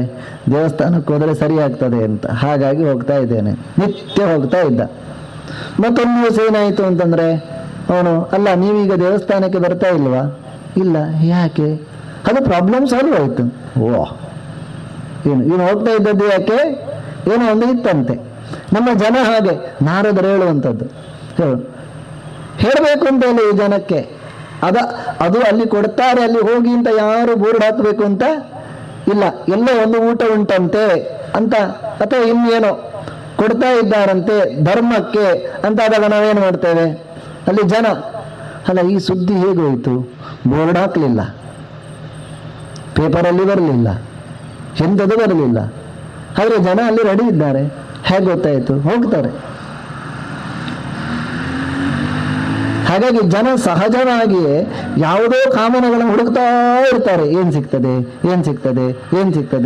ಸಿಗ್ತದೆ ಅಂತ. ನೀವೊಂದು ಗ್ರಂಥ ರಚನೆ ಮಾಡಬೇಕು. ಆ ಗ್ರಂಥದಲ್ಲಿ ಉಂಟಲ್ವಾ, ಆ ಗ್ರಂಥವನ್ನ ಯಾರಾದರೂ ಓದಿದ್ರೆ ಮತ್ತೆ, ಅಲ್ಲ ನೀವೇನು ದೇವಸ್ಥಾನಕ್ಕೆ ಬಂದದ್ದು ಅಂತ ಕೇಳಿದ್ರೆ, ಅಯ್ಯಯ್ಯೋ ದೇವಸ್ಥಾನಕ್ಕೆ ಯಾಕೆ ಬರುವುದು ಅಂತ ಕೇಳೋದಾ? ದೇವರು ನಮಗೇನು ಕೊಡ್ಲಿಲ್ಲ, ದೇವರು ನಮಗೆಲ್ಲವನ್ನೂ ಕೊಟ್ಟಿದ್ದಾನೆ. ಈ ಶರೀರ ದೊಡ್ಡ ಕೊಡುಗೆ ಅಲ್ವ ದೇವರದ್ದು. ಕಣ್ಣು ಕೊಟ್ಟಿದ್ದಾನೆ, ಕಿವಿ ಕೊಟ್ಟಿದ್ದಾನೆ, ಮಾನವ ಜನ್ಮ ಕೊಟ್ಟಿದ್ದಾನೆ, ಯೋಚನೆ ಮಾಡುವ ಬುದ್ಧಿಶಕ್ತಿ ಕೊಟ್ಟಿದ್ದಾನೆ. ಒಬ್ಬ ಏನ ಬೇಡಲು ನಿನ್ನ ಬಳಿಗೆ ಬಂದು ನಿಂತ ಸೌಭಾಗ್ಯ ನಿಬಿಡವಾಗಿದೆ ನನಗೆ, ಹೀಗೆ ಹೇಳುವಂತೆ ಆಗಬೇಕು. ಮನೆಯಲ್ಲಿ 100 ಸಮಸ್ಯೆಗಳುಂಟು ಅಂತಾದರೂ ಇವನು ಅದಕ್ಕೂ ದೇವರಿಗೂ ಸಂಬಂಧ ಹಚ್ಚಬಾರದು. ಏನಾದರೂ ಮನೆಯಲ್ಲಿ ಪ್ರಾಬ್ಲಮ್ ಉಂಟು ಅಂತಾದರೆ ಅದೇನೋ ಪೂರ್ವಜನ್ಮದ ಕರ್ಮ, ಏನೋ ನಾವು ಮಾಡಿದ್ದೇವೆ, ಇದನ್ನು ಅನುಭವಿಸ್ತಾ ಇದ್ದೇವೆ, ಇದನ್ನೆಲ್ಲ ದೇವರ ಮೇಲೆ ಗೂಬೆ ಕುತ್ಕೊಳಿಸಬಾರದು ಅಂತ ಹೇಳಿ ದೇವರು ನಮಗೆಲ್ಲ ಕೊಟ್ಟಿದ್ದಾನೆ. ಅನರ್ಥ ಮಾಡಿಕೊಂಡದ್ದು ನಾವು. ಅಧ್ಯಾಪಕರು ಹೇಳಲ್ವಾ, ನಾವೆಲ್ಲರೂ ಕೂಡ ಎಲ್ಲ ಆದಮೇಲೆ ಓದುವ ಕಾಲದಲ್ಲಿ ಅಧ್ಯಾಪಕರು ಹೇಳ್ತಾರೆ ಹಾಗೆ ಮಾಡಬೇಡಿ, ಹೀಗೆ ಮಾಡಬೇಡಿ ಅಂತ. ಆಗ ನಮಗೇನಾಗುವುದಿಲ್ಲ, ಅಪಥ್ಯ ಆಗೋಲ್ಲ. ಮತ್ತೆ ಯಾವತ್ತು ಆದಮೇಲೆ ಮತ್ತೆ ಮನೆಯಲ್ಲಿ ಕೂತು ಯೋಚನೆ ಮಾಡುವಂಥದ್ದು. ಅಲ್ಲ, ನಾವು ಹಿಂದೆ ಅಧ್ಯಾಪಕರು ಹೇಳಿದ ಮಾತನ್ನು ಏನು ಮಾಡಬೇಕಿತ್ತು, ಕೇಳಬೇಕಿತ್ತು ಅಂತ. ಹಾಗೆಯೇ ಎಲ್ಲ ಅವಕಾಶ ಮಾಡಿ ಕೊಟ್ಟಿದ್ದಾನೆ ದೇವರು. ನಾವು ಅನರ್ಥ ಮಾಡಿಕೊಳ್ತೇವೆ. ಈ ಒಂದು ಗ್ರಂಥವನ್ನು ಓದಿ ಅವನು ಇದೆಲ್ಲ ದೇವರ ಅನುಗ್ರಹದಿಂದ ಆದದ್ದು ಎನ್ನುವ ಭಾವವನ್ನು ಪಡಿಬೇಕು. ಅಂತ ಒಂದು ಗ್ರಂಥ ಕೊಡಿ, ಅಂಥವರ ಕತೆ ಅದರಲ್ಲಿ ಇರಬೇಕು. ನಮಗೆ ಇಂಥವರು ಇಲ್ಲದೇ ಇದ್ದರೆ ನಮ್ಗೆ ಗೊತ್ತಾಗೋಲ್ಲ. ಹಾಗಾಗಿ ಅಂಥವರದ್ದೊಂದು ಕಥೆಯನ್ನೆಲ್ಲ ಹೇಳಿ. ಅಲ್ಲಿ ಪ್ರಹ್ಲಾದ ಬರ್ತಾನೆ, ಧ್ರುವ ಬರ್ತಾನೆ. ಓಹೋ, ಹೀಗೆಲ್ಲ ದೇವರ ಬಳಿ ಕೇಳಿಕೊಳ್ಳಿಕ್ಕಾಗ್ತದಲ್ವಾ ಎನ್ನುವುದು ಜನಕ್ಕೆ ಗೊತ್ತಾಗಬೇಕು. ಅಲ್ಲ, ಹಾಗೆ ಜೀವನ ಮಾಡಲಿಕ್ಕೆ ಬರ್ತದ ಮಾರ್ರೆ ಅಂತ ನಮಗೆ ಪ್ರಶ್ನೆ ಬರ್ತದೆ. ಅದಕ್ಕೆ ನಾರದರು ಹೇಳ್ತಾರೆ, ಇಂಥವರ ಕಥೆ ಎಲ್ಲ ಹೇಳಬೇಕು. ದೇವರು ಬಂದು ಕೇಳಿದರೂ ಕೂಡ ಆ ಭಕ್ತ ಹೇಗಿರಬೇಕು? ಪ್ರಹ್ಲಾದನ ಬಳಿ ನರಸಿಂಹ ಬಂದು ಕೇಳ್ತಾನೆ, ನಿನಗೇನಪ್ಪ ಬೇಕು ಅಂತ. ಅವನೇನು ಹೇಳ್ತಾನೆ ಗೊತ್ತಾ? ನಾನು ನಿನ್ನಲ್ಲಿ ಕೇಳಲಿಕ್ಕೋಸ್ಕರ ನಿನ್ನನ್ನು ಕರೆದದ್ದಲ್ಲ, ನನ್ನ ಭಕ್ತಿಗೆ ಅವಮಾನ ಮಾಡಬೇಡ. ಹಾಗೆ ನನಗೆ ನೀನೆಂತ ಹೊರ ಕೊಡೋದೆಲ್ಲ ಬೇಡ.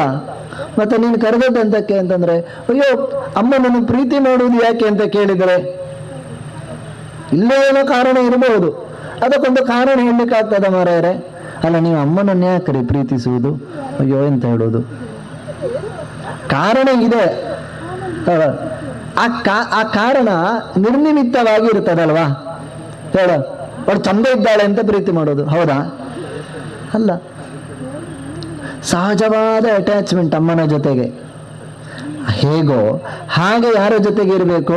ಅಮ್ಮನ ಹತ್ರ ತುಂಬ ದುಡ್ಡುಂಟು ಅಂತ ಪ್ರೀತಿಸುವುದಾ? ದುಡ್ಡು ಇಲ್ಲದೆ ಇದ್ರೂ ಪ್ರೀತಿಸ್ತೇವೆ, ಚಂದ ಇಲ್ಲದಿದ್ರೂ ಪ್ರೀತಿಸ್ತೇವೆ, ಹೇಗಿದ್ರೂ ಪ್ರೀತಿಸ್ತೇವೆ. ಅದು ನಿರ್ಮಲವಾದ ಪ್ರೀತಿ. ಅದರಲ್ಲಿ ಯಾವುದೇ ರೀತಿಯಾದಂಥ ನಿಮಿತ್ತ ಕಾರಣ ಇಲ್ಲ. ಹಾಗೆ ಅನಿಮಿತ್ತವಾದ ಪ್ರೀತಿ ಬೇಕು. ಯಾರ ಜೊತೆಗೆ? ದೇವರ ಜೊತೆಗೆ. ಯಾಕೆ ಅವನಷ್ಟು ಕೊಟ್ಟಿದ್ದಾನೆ, ಇನ್ನು ಕೊಡ್ಲಿಕ್ಕೇನು ಇಲ್ಲ. ಅಪ್ಪ ಅಮ್ಮ ಏನು ಕೊಟ್ಟಿದ್ದಾರೆ? ನೀನು ಏನು ಕೊಟ್ಟಿದ್ದಾರೆ ಅಂತ ಕೇಳ್ತಾ ಇದ್ದೀಯಲ್ವಾ? ಆ ಶರೀರ ಕೊಟ್ಟದ್ದು ಯಾರು? ಅಪ್ಪ ಅಮ್ಮ. ನನಗೆ ಅಪ್ಪ ಅಮ್ಮನದ್ದು ಏನು ಬೇಡ. ಹಾಗೆ ನೀವು ಒಂದು ವೇಳೆ ಹೇಳ್ತೀರಿ ಅಂತಾದರೆ ನೀವು ಮೊದಲಿಗೆ ಶರೀರವನ್ನು ಬಿಡಬೇಕು. ಯಾಕೆ? ಈ ಶರೀರ ಬಂದದ್ದು ಯಾರಿಂದ? ಅಪ್ಪ ಅಮ್ಮನಿಂದ. ಹಾಗೆಯೇ ದೇವರು ಏನು ಕೊಟ್ಟಿದ್ದಾರೆ ಅಂತ ಕೇಳೋದಕ್ಕಿಂತ ಏನು ಕೊಡಲಿಲ್ಲ. ಮಣ್ಣು ಅವನ ಸೃಷ್ಟಿ, ನೀರು ಅವನ ಸೃಷ್ಟಿ, ಗಾಳಿ ಅವನ ಸೃಷ್ಟಿ ಅಲ್ವಾ? ಈ ಮೂರರಿಂದಲೇ ಈ ಶರೀರ ನಿರ್ಮಾಣಗೊಂಡದ್ದು. ಹಾಗಾಗಿ ಈ ಶರೀರ ನಿರ್ಮಾಣಗೊಂಡದ್ದೇ ದೇವರಿಂದ, ದೇವರ ಅನುಗ್ರಹದಿಂದ. ಇನ್ನು ಕೇಳಲಿಕ್ಕೆ ಎಂತ ಉಂಟು? ಇನ್ನು ನಾವು ಏನು ಯೋಚನೆ ಮಾಡಬೇಕು ಅಂತಂದ್ರೆ ಅವನಿಗೆ ಕೃತಜ್ಞತೆಯನ್ನು ಹೇಗೆ ಸಲ್ಲಿಸಬೇಕು ಅಂತ ಯೋಚನೆ ಮಾಡಬೇಕು. ಈ ಪ್ರಜ್ಞೆ ಹುಟ್ಟಬೇಕಪ್ಪ. ವೇದವ್ಯಾಸರೇ ಭಾಗವತ ಕೇಳಿದ ಮೇಲೆ ದೇವಸ್ಥಾನಕ್ಕೆ ಯಾಕ್ರಿ ಹೋಗ್ತೀರಿ ಅಂತ ಕೇಳಿದರೆ ಹಾಗೆಲ್ಲ ಕೇಳಬಾರದು ಅಂತ ಉತ್ತರ ಕೊಡುವಷ್ಟು ಪ್ರಬುದ್ಧತೆ ನಮ್ಮಲ್ಲಿ ಬರಬೇಕು. ಹಾಗಲ್ಲಪ್ಪ, ದೇವರ ಹತ್ರ ಹೋಗುವುದು ಯಾಕೆ ಅಂತಂದ್ರೆ ಅವನೆಲ್ಲ ಕೊಟ್ಟಿದ್ದಾನೆ, ಕೃತಜ್ಞತೆ ಸಲ್ಲಿಸ್ಲಿಕ್ಕೆ ಹೋಗುವುದು. ಹಾಗೆ ಈ ಎಚ್ಚರ ಬರುವಂತೆ ಮಾಡುವ ಒಂದು ಕೃತಿ ಯಾರಿಂದ ನಿರ್ಮಾಣ ಆಗಬೇಕು? ನಿಮ್ಮಿಂದ ನಿರ್ಮಾಣ ಆಗಬೇಕು. ಒಂದು ವೇಳೆ ಭಗವಂತನ ಪ್ರೀತಿ ಇಲ್ಲದೆ ನಾವು ಏನು ಕರ್ಮಾಚರಣೆ ಮಾಡಿದರೂ ಕೂಡ ಅದು ನಶೋಭತೆ, ಅದೇನಾಗುವುದಿಲ್ಲ, ಅದು ಶೋಭಿಸುವುದಿಲ್ಲ. ಏನೋ ಕರ್ಮಾಚರಣೆ ಮಾಡಿರಬಹುದು, ನಾವು ಅನ್ನದಾನ ಮಾಡ್ತೇವೆ ಅಂತ ಹೇಳ್ತೇವೆ, ಅಥವಾ ಅನೇಕ ಸಾಮಾಜಿಕ ಕಾರ್ಯಗಳನ್ನೆಲ್ಲ ನಾವು ಮಾಡ್ತೇವೆ. ಲೋಕದಲ್ಲೆಲ್ಲ ರಕ್ತ ಕೊಡುವುದು ಇತ್ಯಾದಿಗಳನ್ನೆಲ್ಲ ಮಾಡ್ತೇವೆ. ಇದೆಲ್ಲ ಮಾಡಬೇಕಾದ ಕರ್ಮಗಳೇ. ನಾರದರು ಹೇಳ್ತಾರೆ, ಅಲ್ಲಿ ಒಂದು ಮೈನಸ್ ಆಯಿತು ಅಂತಾದರೆ ಅದು ಫುಲ್ ಕೆಲಸವೇನಾಗ್ತದೆ? ಮೈನಸ್ ಆಗಿ ಬಿಡುತ್ತದೆ. ಪೇಪರಲ್ಲಿ ಬಂದಿರಬಹುದು ಏನು ಅಂತ, ಇವರು ಇಷ್ಟು ರಕ್ತ ಕೊಟ್ಟರು, ಇವರು ಇಷ್ಟು ಅನ್ನದಾನವನ್ನ ಮಾಡಿದ್ರು, ಪೇಪರಲ್ಲಿ ಬರಬಹುದು. ಆದರೆ ದೇವರ ಪೇಪರಲ್ಲಿ ಏನಾಗಿರುತ್ತದೆ? ಅದು ಮೈನಸ್ ಆಗಿರುತ್ತದೆ. ಯಾಕಪ್ಪ ಹೇಳಿದ್ರೆ ನಾವೆಲ್ಲ ಪ್ರಾಮಾಣಿಕವಾಗಿ ಮಾಡಿದ್ದಲ್ವಾ ಅಂತಂದ್ರೆ, ಎಲ್ಲ ನೀವು ಮಾಡಿದ್ದೀರಿ, ಅಲ್ಲಿ ಯಾರು ಇರಲಿಲ್ಲ, ದೇವರು ಮೈನಸ್ ಆಗಿ ಇದ್ದ. ಹಾಗಾದ್ರೆ ಮಾಡಬಾರದ? ಮಾಡಬೇಕು. ಮಾಡಿದ್ದ ಕೆರೆಯ ನೀರನ್ನು ಕೆರೆಗೆ ಚೆಲ್ಲಿ ಹರಿಯ ಕರುಣದಳಾದ ಭಾಗ್ಯವ ಹರಿ ಸಮರ್ಪಣೆ ಮಾಡಿ ಬದುಕಿರೋ. ಆ ಒಂದು ನೀವು ರಕ್ತದಾನ ಶಿಬಿರವೋ ಏನೋ ಒಂದು ಮಾಡಿದ್ರಿ ಅಂತಾದ್ರೆ ಕೊನೆಗೆ ಯಾರು ಪ್ರೀತನಾಗಲಿ? ದೇವರು ಪ್ರೀತನಾಗಲಿ. ಪೇಪರಲ್ಲಿ ಬರ್ತದೋ ಬಿಡ್ತದೋ ಅದು ಅವರಿಗೆ ಸಂಬಂಧಪಟ್ಟದ್ದು. ನಾವು ಮಾಡಿದ್ದು ಪೇಪರಲ್ಲಿ ಬರಬೇಕು ಅಂತ ಅಲ್ಲ, ದೇವರು ಪದ್ಮನಾಭ ಪ್ರೀತನಾಗಲಿ. ಇಷ್ಟು. ಒಂದಿಷ್ಟು ಜನಕ್ಕೆ ಅನ್ನದಾನ ಮಾಡಿದೆವು ಅಂತಾದರೆ ನೋಡಿದರ ಎಷ್ಟು ಅಲ್ಲ, ದೇವರು ಪ್ರೀತನಾದರೆ ಆಯಿತು. ಹೀಗೆ ಹೇಳುವವರ ಕಥೆಗಳೆಲ್ಲ ಬೇಕು. ಅಲ್ಲ, ದೇವರು ಪ್ರೀತನಾದರೆ ಪ್ರಸಿದ್ಧಿ ಬರ್ತದೆ ನಮಗೆ. ಅವರು ಭಾಗವತದಲ್ಲಿ ಕೇಳ್ತಾರೆ, ಕಿಮ ಲಭ್ಯಂ ಭಗವತಿ ಪ್ರಸನ್ನೇ ಶ್ರೀನಿಕೇತನೆ. ದೇವರು ಪ್ರೀತನಾದ ಅಂತಾದ್ರೆ ಯಾವುದೇ ಲಭ್ಯ ಆಗುವುದಿಲ್ಲ. ದೇವರೊಬ್ಬ ನಮ್ಮ ಜೊತೆಗೆ ಬಂದು ಬಿಟ್ಟ ಅಂತಾದ್ರೆ ಎಲ್ಲವೂ ಬರುತ್ತದೆ. ಕಿಮ ಲಭ್ಯಂ. ಹಾಗಾಗಿ ಯಾವುದೇ ಸಾಮಾಜಿಕವಾದ ಕರ್ತವ್ಯ ಕರ್ಮಗಳನ್ನು ಮಾಡುವಾಗಲೂ ಅಲ್ಲಿ ಯಾರು ಮೈನಸ್ ಆಗಬಾರದು ಹೇಳಿ, ಯಾರು ಮೈನಸ್ ಆಗಬಾರದು? ದೇವರು ಮೈನಸ್ ಆಗಬಾರದು. ದೇವರು ಶ್ರೀಕೃಷ್ಣಾರ್ಪಣಮಸ್ತು, ದೇವರು ಪ್ರೀತನಾಗ್ಲಿ. ಯತ್ ಕರೋಷಿ ಯದಶ್ನಾಸಿ ಯಜ್ಜುಹೋಸಿ ದದಾಸಿ ಯತ್ ಯತ್ ತಪಸ್ಯಸಿ ಕೌಂತೆಯ ತತ್ಕುರುಷ್ವ ಮದರ್ಪಣಂ. ಕೃಷ್ಣ ಬಾಯಿ ಬಿಟ್ಟು ಹೇಳಿದ, ನನಗೆ ಅದನ್ನು ಒಪ್ಪಿಸಿ. ಎತ್ತು ಕರೋಷಿ, ಏನೇ ಮಾಡಿ, ಭಾಗವತ ಸಪ್ತಾಹವನ್ನೇ ಮಾಡಬೇಕು ಅಂತಲ್ಲ, ಏನೇ ನೀವು ಕೆಲಸ ಮಾಡಿ ಅದನ್ನು ಕೊನೆಗೆ ಯಾರಿಗೆ ಅರ್ಪಿಸಿ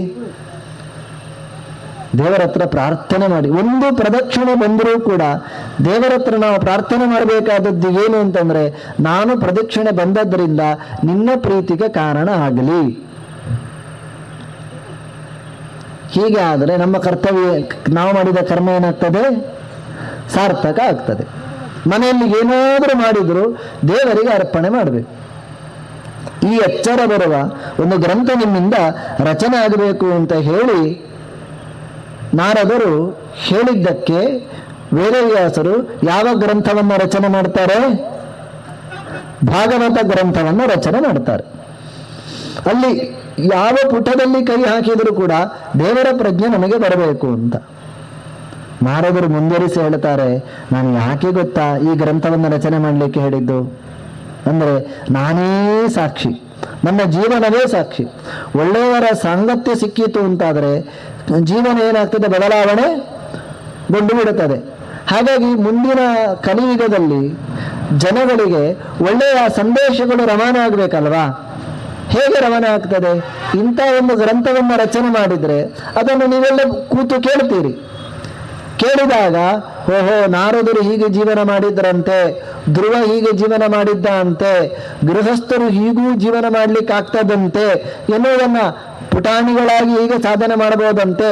ಭಾಗವತದಲ್ಲಿ ಪುಟಾಣಿ ಸಾಧನೆ ಮಾಡಿದ ಕಥೆ ಇದೆ, ಸನ್ಯಾಸಿಗಳು ಸಾಧನೆ ಮಾಡಿದ ಕಥೆ ಇದೆ, ಗೃಹಸ್ಥರು ಸಾಧನೆ ಮಾಡಿದ ಕಥೆ ಇದೆ, ಬ್ರಾಹ್ಮಣ ಸಾಧನೆ ಮಾಡಿ ದೇವರನ್ನು ಕಂಡ ಕಥೆ ಇದೆ, ಕ್ಷತ್ರಿಯ ಸಾಧನೆ ಮಾಡಿ ದೇವರನ್ನು ಕಂಡ ಕಥೆ ಇದೆ, ವೈಶ್ಯ ಸಾಧನೆ ಮಾಡಿ ದೇವರನ್ನು ಕಂಡ ಕಥೆ ಇದೆ, ಶೂದ್ರ ಈ ಶಬ್ದ ಪ್ರಯೋಗ ಮಾಡುವುದೇ ತಪ್ಪು ಎನ್ನುವ ಯೋಚನೆಯಲ್ಲಿ ನಾವು ಬದುಕ್ತಾ ಇದ್ದೇವೆ ಇವತ್ತು.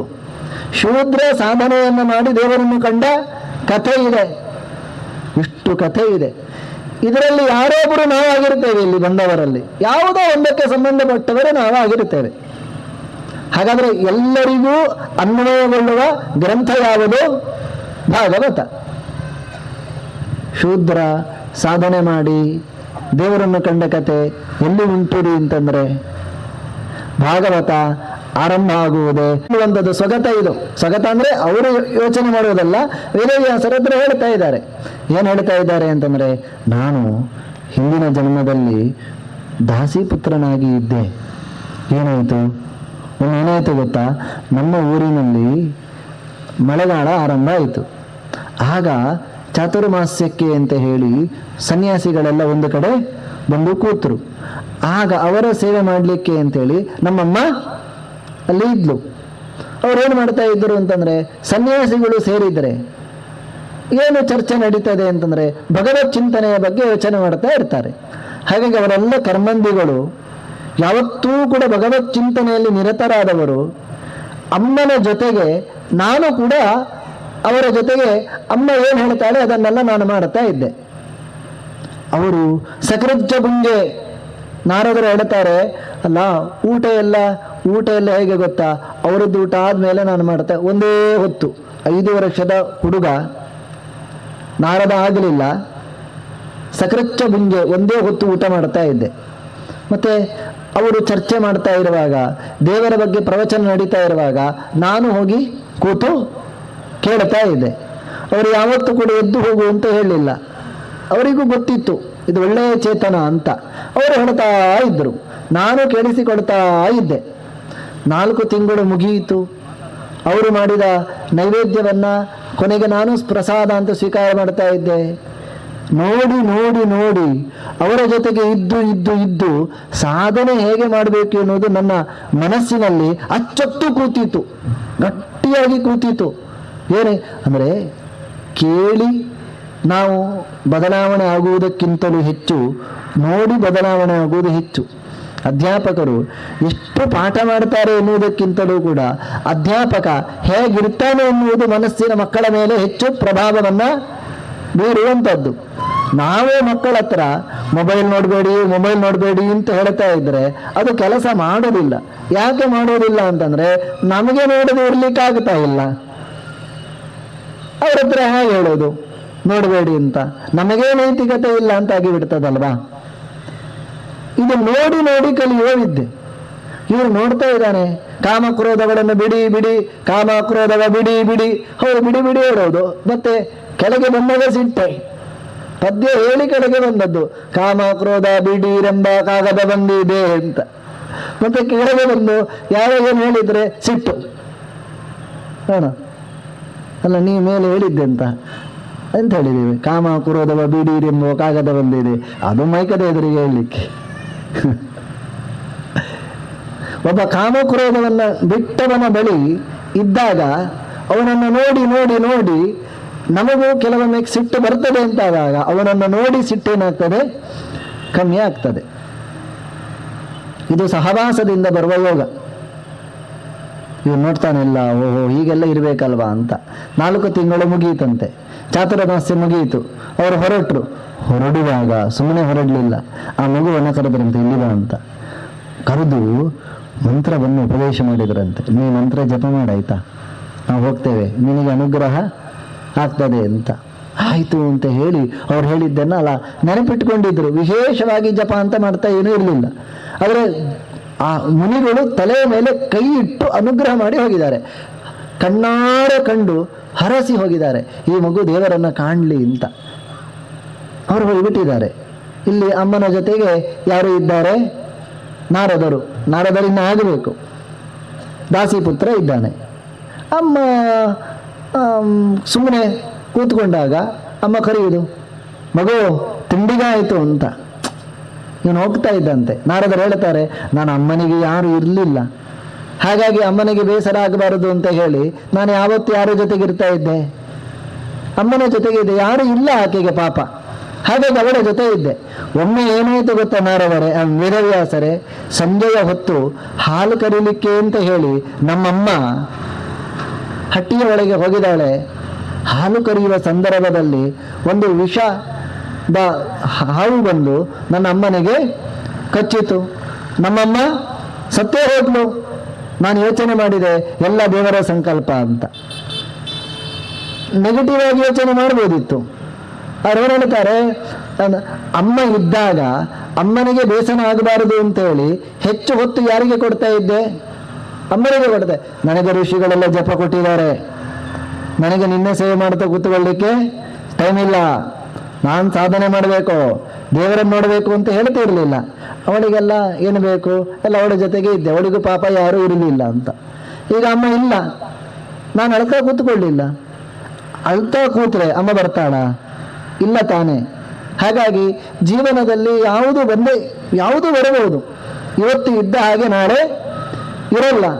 ನಾವೇನು ಮಾಡಬೇಕು ಅಂತಂದ್ರೆ ಅದನ್ನು ಹೇಗೆ ಬರುತ್ತದೋ ಹಾಗೆ ಅದನ್ನು ಸ್ವೀಕಾರ ಮಾಡಬೇಕು. ಏನು ಮಾಡಲಿಕ್ಕೂ ಆಗೋಲ್ಲ. ಹಾಗಾಗಿ ಭಾಗವತ ನಮಗೆ ಪಾಸಿಟಿವ್ ಆಗಿ ಯೋಚನೆಯನ್ನು ಮಾಡಲಿಕ್ಕೆ ಕಲಿಸ್ತದೆ. ಪುಟಾಣಿ ಮಗು, 5 ವರ್ಷದ ಮಗುವಿಗೆ ಅಮ್ಮ ಅಪ್ಪ ಬಿಟ್ಟರೆ ಮತ್ತೆಂತ ಉಂಟು? ಇಂಥ ಒಂದು ಪ್ರಬುದ್ಧತೆ ಹೇಗೆ ಬಂತು? ಆ ಋಷಿಗಳ ಅನುಗ್ರಹದಿಂದ ಬಂತು. ಅವ್ರು ಹೇಳ್ತಾರೆ, ನಾನು ಆಮೇಲೆ ಸ್ನಾನ ಮಾಡಿ ಧ್ಯಾನಕ್ಕೆ ಕೂತ್ಕೊಳ್ತಾ ಇದ್ದೆ. ಹೀಗೆ ಒಮ್ಮೆ ಕೂತಾಗ ಅವರು ಓಂ ನಮೋ ಭಗವತೆ ತುಭ್ಯಂ ವಾಸುದೇವಾಯ ಧೀಮಹಿ ಪ್ರದ್ಯುಮ್ನಾಯ ಅನಿರುದ್ಧಾಯ ನಮಃ ಸಂಕರ್ಷಣಾಯ ಚ ಹೀಗೆಲ್ಲ ಹೇಳಿಕೊಟ್ಟಿದ್ರು. ಆ ದೇವರನ್ನ ಧ್ಯಾನ ಮಾಡ್ತಾ ಇದ್ದೆ. ಒಂದು ದಿವಸ ಏನಾಯಿತು ಅಂತಂದ್ರೆ, ಧ್ಯಾಯತಃ ಚರಣಾಂಭೋಜಂ ಭಾವ ನಿರ್ವೃತ ಚೇತಸಃ, ನನ್ನ ಹೃದಯದಲ್ಲಿ ಒಂದು ಕ್ಷಣ ದೇವರ ದರ್ಶನ ಆಯಿತು. ಮೈಯೆಲ್ಲ ಜುಮ್ಮಾಯಿತು ಹೇಳ್ತಾರೆ. ಅವನನ್ನು ಬಿಟ್ಟು ಬೇರೆ ಯಾವುದೂ ಕಾಣಲಿಲ್ಲ. ಆದರೆ ಒಂದೇ ಒಂದು ಕ್ಷಣ ದೇವರ ದರ್ಶನ ಆಯಿತು, ಮತ್ತೆ ಆ ರೂಪ ಕಾಣಲಿಲ್ಲ. ಪ್ರಯತ್ನ ಪಟ್ಟೆ, ಎಲ್ಲ ಕಡೆ ತಿರುಗಾಡಿದೆ, ಎಲ್ಲಿ ತಿರುಗಾಡಿದರೂ ಕೂಡ ಯಾರು ಕಾಣಲಿಕ್ಕೆ ಸಿಗಲಿಲ್ಲ. ಆ ಹೃದಯದಲ್ಲಿ ಕಾಣಿಸಿಕೊಂಡ ದೇವರು ಕಾಣಲಿಲ್ಲ. ಒದ್ದಾಟ ಪಟ್ಟೆ.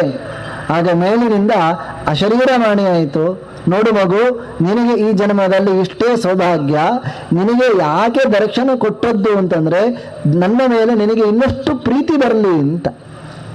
ನಾವು ಹೇಳ್ತೇವಲ್ವಾ, ನಮಗೆ ಕನ್ವಿನ್ಸ್ ಆದರೆ ನಾವು ಮಾಡ್ತೇವೆ ಅಂತ, ನಮಗೆ ಕನ್ವಿನ್ಸ್ ಆಗ್ತಾ ಇಲ್ಲ ಅಂತ.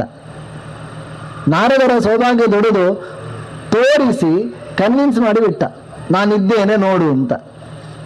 ನಾವು ಹೇಗೆ ಕನ್ವಿನ್ಸ್ ಆಗಬೇಕು ಅಂತಂದ್ರೆ ಈ ಗ್ರಂಥಗಳ ಮೂಲಕ ಕನ್ವಿನ್ಸ್ ಮಾಡ್ಕೊಳ್ಬೇಕು ದೇವರಿದ್ದಾನೆ ಅಂತ. ನಿನ್ನೆ ಕೆಲವು ಯುಕ್ತಿಗಳನ್ನು ಹೇಳಿದ್ದೇನೆ. ನಾರದರ ಸೌಭಾಗ್ಯ ದೊಡ್ಡದು, ದರ್ಶನ ಕೊಟ್ಟ. ನಮ್ಮದೇನು ಸಣ್ಣದೇನೂ ಅಲ್ಲ, ನಾವು ಯೋಚನೆ ಮಾಡಲ್ಲ ಅಷ್ಟೇ. ಜೀವನದಲ್ಲಿ ಎಷ್ಟೆಷ್ಟೋ ಸಮಸ್ಯೆಗಳು ಅದು ಬಂತು ಅಂತಾದಾಗ, ನಾವು ಇನ್ನೇನು ಮುಳುಗ್ತೇವೆ ಅಂತಾದಾಗ ಅದು ಯಾವುದೋ ರೀತಿಯಿಂದ ಟರ್ನ್ ಆಗಿ ಬಿಡ್ತೇವೆ. ನಾವೇನು ಹೇಳ್ತೇವೆ ಅಂತಂದ್ರೆ ಕೋಇನ್ಸಿಡೆನ್ಸ್ ಅಂತ ಹೇಳಿ ಬಿಡುತ್ತೇವೆ. ಆ ಶಬ್ದ ಬಾಬಿಟ ಕಲ್ತಿದ್ದೇವಲ್ವಾ, ನಾವು ಕಲ್ತಿದ್ದೇವೆ ಅಂತ 4 ಜನಕ್ಕೆ ಗೊತ್ತಾಗಬೇಕಲ್ವಾ, ಹಾಗೆ ಅಂತ. ಹಿರಿಯರು ಏನು ಹೇಳ್ತಾ ಇದ್ರು ಅಂತಂದ್ರೆ, ಹಬ್ಬ ಪದ್ಮನಾಭನ ದಯೆ, ಪುಣ್ಯ ಮಾರೆ. ನೋಡಿ, ಈ ಎಲ್ಲ ಶಬ್ದಗಳೆಲ್ಲ ಬರ್ತಾ ಇತ್ತು. ಪುಣ್ಯ, ಪದ್ಮನಾಭನ ದಯೆ, ದೇವರ ಅನುಗ್ರಹ, ಯಾವುದೋ ಜನ್ಮದಲ್ಲಿ ಅಜ್ಜಿ ಪುಣ್ಯ ಇತ್ತು ಮಾರೆ, ಹೀಗೆಲ್ಲ ಹೇಳಿ ನಾವು ಅಲ್ಲಿಂದ ಬಂದದ್ದು ಅಂತ. ಈ ಶಬ್ದಗಳೆಲ್ಲ ಏನಾದರೂ ಕೈಯಲ್ಲಿ ಕೆಳಗೆ ಬಿತ್ತು ಅಂತಾದರೆ ಮೊದಲು ನಮ್ಮ ನಾಲಿಗೆಯಲ್ಲಿ ಬರುವುದು ಎಂತ? ಓ ಮೈ ಗಾಡ್ ಅಂತ ಈಗ ಬರ್ಬೋದು. ಹಿಂದೆ ಹೀಗೆ ಬರ್ತಿರ್ಲಿಲ್ಲ. ಏನು ಬರ್ತಿತ್ತು? ಗೋವಿಂದ. ಎಂತ ಆದರೂ ಒಂದು ಖುಷಿಯ ಸಂಗತಿ ಅಂತ ಆದರೂ ಗೋವಿಂದ, ಬೇಸರದ ಸಂಗತಿ ಆದರೂ ಗೋವಿಂದ, ಅವರು ಗೋವಿಂದ. ಮೊದಲು ದೇವರ ನಾಮ, ಎಲ್ಲಕ್ಕೂ ಕಾರಣ ಯಾರು? ದೇವರು ಅಂತ. ಹಾಗಾಗಿ ಅವನು ದೇವರನ್ನು ಕಂಡ, ಅಶರೀರವಾಣಿ ಆಯಿತು. ಮತ್ತೆ ಸಾಧನೆ ಮಾಡಿದೆ. ನಂತರದಲ್ಲಿ ಚತುರ್ಮುಖ ಬ್ರಹ್ಮನ ಮಾನಸ ಪುತ್ರನಾಗಿ ನಾನು ಬಂದಿದ್ದೇನೆ. ಈಗ ನನ್ನ ಸೌಭಾಗ್ಯ ಏನು ಅಂತಂದ್ರೆ, ಆಹೂತ ಇವಮೇ ಶೀಘ್ರಂ ದರ್ಶನೈಯಾತಿ ಚೇತಸಿ. ನಾನು ಎಲ್ಲಿಯಾದರೂ ನಾರಾಯಣ ಅಂತ ಕರೆದರೆ ನನ್ನ ಮನಸ್ಸಿನಲ್ಲಿ ಯಾರು ಕಾಣಿಸಿಕೊಡುತ್ತಾನೆ? ದೇವರು ಕಾಣಿಸಿಕೊಳ್ಳುತ್ತಾನೆ. ಮತ್ತೆ ಆಹೂತ ಇವ, ಅವನು ಕೇಳುತ್ತಾನಂತೆ, ನರದಳ ನನ್ನನ್ನು ಕರೆದೀಯ? ಯಾರು ಕೇಳೋದು? ದೇವರು ಕೇಳುವುದಂತೆ. ಈಗ ನನ್ನ ಸೌಭಾಗ್ಯ ಇಷ್ಟು ದೊಡ್ಡದು ಅಂತ ಹೇಳ್ತಾನೆ. ನಾರದರು ಎಷ್ಟು ದೊಡ್ಡವರು ಅಂತ ಯೋಚನೆ ಮಾಡಿ. ನಾವು ನಾರದರನ್ನ ಕಡಿಮೆ ಮಾಡಿದ್ದೇ ಹೆಚ್ಚು. ಟಿವಿಗಳನ್ನೆಲ್ಲ ನೋಡಿ ಆ ಶಬ್ದವನ್ನು ನಾನು ಹೇಳಬಾರದು, ಹೇಳಲ್ಲ. ಹಾಗೆ ಅವರಿಗೆ ಬೇರೆ ಪಟ್ಟವನ್ನೇ ಕೊಟ್ಟಿದ್ದೇವೆ. ಆದರೆ ಅವರೇ ಹೇಳಿಕೊಳ್ತಾ ಇದ್ದಾರೆ, ನಾನು ಸೌಭಾಗ್ಯ ಎಷ್ಟು ದೊಡ್ಡದು ಅಂತಂದ್ರೆ, ನಾನೆಲ್ಲಿಯಾದರೂ ನಾರಾಯಣ ನಾರಾಯಣಂ ನಮಸ್ಕೃತ್ಯ ಅಂತ ಹೇಳುವಾಗ, ನಾರದರು ಎಲ್ಲಿಯಾದರೂ ಆ ಮಂಗಳಾಚರಣೆ ಮಾಡುವಾಗ ನಾರಾಯಣಂ ನಮಸ್ಕೃತ್ಯ ಅಂದ್ರೆ ಕೂಡಲೇ ಮನಸ್ಸಿನಲ್ಲಿ ಯಾರು ನೆನಪಾಗ್ತದೆ? ನಾರಾಯಣ ಬಂದು ಕರ್ದಿಯಾ? ಅಲ್ಲ, ನಿನ್ನ ಸ್ತೋತ್ರ ಮಾಡ್ತಾ ಇದ್ದೇನೆ. ನಾರಾಯಣ ನಾರಾಯಣ ಹೇಳುವಾಗ ಕರ್ದಿಯ ನಾರದ ಅಂತ ಅವನು ಕೇಳುವುದಂತೆ. ಯಾರು? ದೇವರು. ಆಹೂತ ಇವನೇ ಶೀಘ್ರಂ ದರ್ಶನಂ ಯಾತಿ ಚೇತಸಿ. ನನ್ನ ಹೃದಯದಲ್ಲಿ ದೇವರು ಕಾಣಿಸಿಕೊಳ್ತಾರೆ. ಈಗ ಇದಕ್ಕೆಲ್ಲ ಕಾರಣ ಏನು ಅಂತಂದ್ರೆ ಸದ್ಗ್ರಂಥ, ಸಜ್ಜನರ ಸಹವಾಸ. ಅದು ಪ್ರತಿಯೊಬ್ಬ ಸಾಧಕನಿಗೂ ಸಿಗಬೇಕು. ಅಲ್ಲ, ಮನೆಯಲ್ಲಿಯೇ ನಾವು ಇರುವವರು ಹೇಗೆ ಆ ಸಜ್ಜನರ ಸಹವಾಸವನ್ನು ಪಡೆಯುವುದು? ಭಾಗವತ ಗ್ರಂಥವನ್ನು ಅಧ್ಯಯನ ಮಾಡಿ, ಆಗ ನಿಮಗೆ ಸಜ್ಜನರ ರಾಶಿ ಸಿಗ್ತಾರೆ. ನೀವು ಮನೆ ಮಾಳಿತ ನಡೆಸ್ತಾ ಇದ್ದರೆ ನಿಮಗೆ ಸಮಸ್ಯೆ ಉಂಟು ಅಂತಾದರೆ, ಅಲ್ಲ ನಾವು ಗೃಹಸ್ಥರು, ನಾವು ಮನೆಯಲ್ಲಿ ಹೆಂಡತಿ ಇದ್ದಾಳೆ, ಹೆಂಡತಿಗೆ ಗಂಡ ಇದ್ದಾನೆ, ಇಬ್ಬರಿಗೂ ಮಕ್ಕಳಿದೆ, ಅದು ರಂಪಾಟ ಮಾಡ್ತಾ ಇರುತ್ತದೆ, ಮನೆಯಲ್ಲಿ ನಮ್ಮದೇ ಆದ ಕೆಲವು ಪ್ರಾಬ್ಲಮ್ಗಳೆಲ್ಲ ಇದೆ. ಅದರ ನಡುವೆ ನೀವು ಸಾಧನೆ ಮಾಡೋದು ಹೇಗೆ? ಅದು ಅಂತವರ ಕಥೆ ಉಂಟು. ಅಲ್ಲ, ನಮಗೆ ಸಮಾಜ ಸೇವೆ ಉಂಟು, ಜನಗಳನ್ನೆಲ್ಲ ನೋಡಿಕೊಡ್ಬೇಕು. ಅಯ್ಯೋ, ದೊಡ್ಡ ಪಟ್ಟಿಯೇ ಇದೆ 9ನೇ ಸ್ಕಂದದಲ್ಲಿ. ಮಾಂಧಾತ ನಹುಶೋಂಬರೀಶ ಸಗರು ಪಟ್ಟಿಯೇ ಇದೆ. ಅಲ್ಲ, ನಾವು 6 ವರ್ಷದ ಮಕ್ಕಳಪ್ಪ, ನಮಗೆಲ್ಲ ದೇವರು ಸಿಗ್ತಾನ? ಅಯ್ಯೋ ಮಾರ, ಧ್ರುವ ಇದ್ದಾನೆ, ಪ್ರಹ್ಲಾದ ಇದ್ದಾನೆ, ನಾರದ ಇದ್ದಾನೆ, ಅಲ್ಲ, ನಮ್ಮ ಜಾತಿ ಬೇರೆ, ನಾರದರು ಕಾಣಲಿಲ್ಲವಾ? ರಾಮಾಯಣ ಬರ್ತದೆ, ಗುಹ ಬರ್ತಾನೆ, ಶಬರಿಯ ಕಥೆ ಬರ್ತದೆ, ಯಾರಿಗೆ ಅನುಗ್ರಹ ಮಾಡಲಿಲ್ಲ? ಅಲ್ಲ, ನಮ್ಮಲ್ಲಿ ಸಂಪತ್ತಿಲ್ಲ, ಸುಧಾಮ ಇದ್ದಾನೆ, ಫುಲ್ಲು ಸಂಪತ್ತು ಇದ್ದವರಿದ್ದಾರೆ, ಅವರಿಗೂ ಅನುಗ್ರಹ ಆಗಿದೆ. ಬೇಕಾಗಿರುವುದು ಭಕ್ತಿ. ಇಂಥದ್ದೊಂದು ಮಾರ್ಗದರ್ಶನ ಕೊಡುವ ಗ್ರಂಥ ಬೇಕು.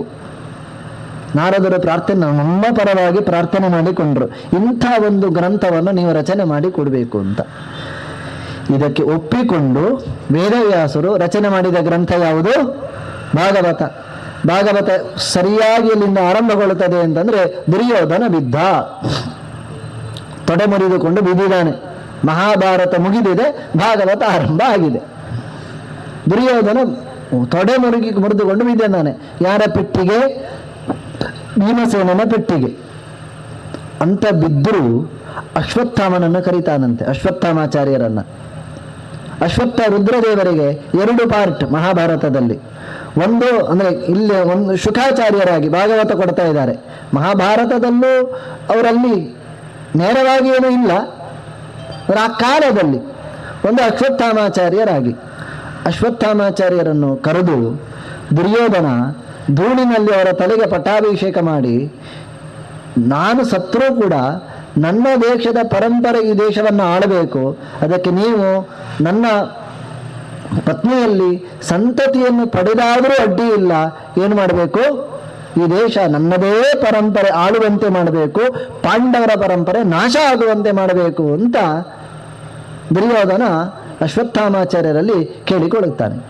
ಅಶ್ವತ್ಥಾಮಾಚಾರ್ಯರು ಆಯಿತು ಅಂತೇನು ಹೇಳಲಿಲ್ಲ ಅಂತೆ, ಆದರೆ ತಲೆ ಕೆಟ್ಟಿದೆ ಮಾರ ನಿನಗೆ ಅಂತ ಹೇಳಲಿಲ್ಲ, ಇದು ತಪ್ಪು ಅಂತ ಬಾಯ್ಬಿಟ್ಟು ಹೇಳಲಿಲ್ಲ. ಅವರು ಯೋಚನೆ ಮಾಡಿದರು, ಹಾಗಾದ್ರೆ ನಾನೇನು ಮಾಡ್ತೇನೆ, ಪಾಂಡವರ ಪಾಂಡವರನ್ನ ನಾಶ ಮಾಡಬೇಕು ಅಂತ. ನೇರ ಬರ್ತಾರೆ, ಒಂದು ಮರದ ಅಡಿ ಕೂತ್ಕೊಂಡಿರುವಾಗ ಒಂದು ಗೂಬೆ ಬಂದು ಕಾಗೆ ಗೂಡಿಗೆ ಹೋಗಿ ಆ ಕಾಗೆಗಳನ್ನೆಲ್ಲ ಕೊಂದದ್ದನ್ನು ನೋಡ್ತಾರೆ. ಓಹೋ, ಹೀಗೆ ಕೊಲ್ಲಿಕ್ಕೆ ಬರ್ತದೆ ಅಂತ ಗೊತ್ತಾಯ್ತು ಅವರಿಗೆ. ಅವರು ನೇರ ಪಾಂಡವರು ಮಲಗಿದ್ದ ಶಿಬಿರಕ್ಕೆ ಹೋಗಿದೆ. ಯುದ್ಧ ಎಲ್ಲ ಮುಗಿದಿದೆ, ಆಯಾಸ ಆಗಿ ಬಿಟ್ಟಿದೆ, ನೇರ ಶಿಬಿರಕ್ಕೆ ಹೋಗಿದ್ದಾರೆ. ಎಲ್ಲರೂ ಗಾಢ ನಿದ್ದೆಯಲ್ಲಿ ಇದ್ದಾರೆ. ಅವ್ರೇನು ತಿಳ್ಕೊಡ್ತಾರೆ ಅಂತಂದ್ರೆ, ಎಲ್ಲ ಪಾಂಡವರು ಈ ಶಿಬಿರದಲ್ಲಿ ಮಲ್ಕೊಂಡಿದ್ದಾರೆ ಅಂತ. ಕೃಷ್ಣ ಏನು ಮಾಡಿದ್ದ ಅಂತಂದ್ರೆ, ಆ ದಿವಸ ಪಾಂಡವರನ್ನು ಬೇರೆ ಕಡೆ ಕಳಿಸಿದ್ದಾನೆ. ಯಾಕೆ? ಅವನಿಗೆ ಗೊತ್ತು ಇವತ್ತು ಅಶ್ವತ್ಥಾಮಾಚಾರ್ಯರು ರಂಗಪ್ರವೇಶ ಮಾಡ್ತಾರೆ ಅಂತ. ಹೇಗಾದರೂ ಮಾಡಿ ಪಾಂಡವರನ್ನ ರಕ್ಷಣೆ ಮಾಡಬೇಕು. ಇವರ ಆಯುಷ್ಯ ಮುಗಿದಿದೆ, ಅವರ ಪಾಠ ಮುಗಿದಿದೆ ಮಹಾಭಾರತದಲ್ಲಿ. ಅದಕ್ಕೇನು ಮಾಡಿದ ಅಂತಂದ್ರೆ, ಪಾಂಡವರನ್ನು ಬೇರೆ ಕಡೆ ಶಿಫ್ಟ್ ಮಾಡಿದ್ದಾನೆ ಕೃಷ್ಣ. ಇಲ್ಲಿ ಪಾಂಡವ ಪುತ್ರರು ಮಲಗಿದ್ದಾರೆ. ಅಶ್ವತ್ಥಾಮಾಚಾರ್ಯರು ಹೋಗಿ ಅವರನ್ನು ಯದ್ವಾ ಬಡಿದು ಅವರನ್ನೆಲ್ಲ ತಲೆ ಕತ್ತರಿಸಿ ದುರ್ಯೋಧನನ ಬಳಿಗೆ ತಂದು ತೋರಿಸ್ತಾನಂತೆ. ದುರ್ಯೋಧನ ಅದನ್ನು ನೋಡಿ ಸಂತೋಷದಿಂದ ಸಾಯ್ತಾನೆ. ಸ್ವಲ್ಪ ಬೇಸರ ಆಯ್ತಂತೆ. ಯಾಕೆ ಅಂತಂದ್ರೆ, ಪಾಂಡವರು ಸತ್ತದ್ದಲ್ಲ, ಅವರ ಮಕ್ಕಳು ಸತ್ತದ್ದು ಅಂತ. ಎಷ್ಟೋ ಜನ ಏನು ತಿಳ್ಕೊಂಡ್ರು ಅಂತಂದ್ರೆ, ನೋಡಿದ್ರೆ ದುರ್ಯೋಧನನಿಗೂ ಕೂಡ ಕೊನೆಯ ಕಾಲಕ್ಕೆ ಪಶ್ಚಾತ್ತಾಪ ಆಗಿದೆ ಅಂತ. ಪಶ್ಚಾತ್ತಾಪ ಅದಕ್ಕಾದದ್ದಲ್ಲ. ಅಂತೂ ಕೆಟ್ಟವರ ಸಾವು ಹೇಗಿರುತ್ತದೆ ಅಂತಂದ್ರೆ, ಸಜ್ಜನರಿಗೆ ಅನ್ಯಾಯ ಮಾಡುವ ಮೂಲಕವೇ ಅವರ ಸಾವು ಇರುತ್ತದೆ.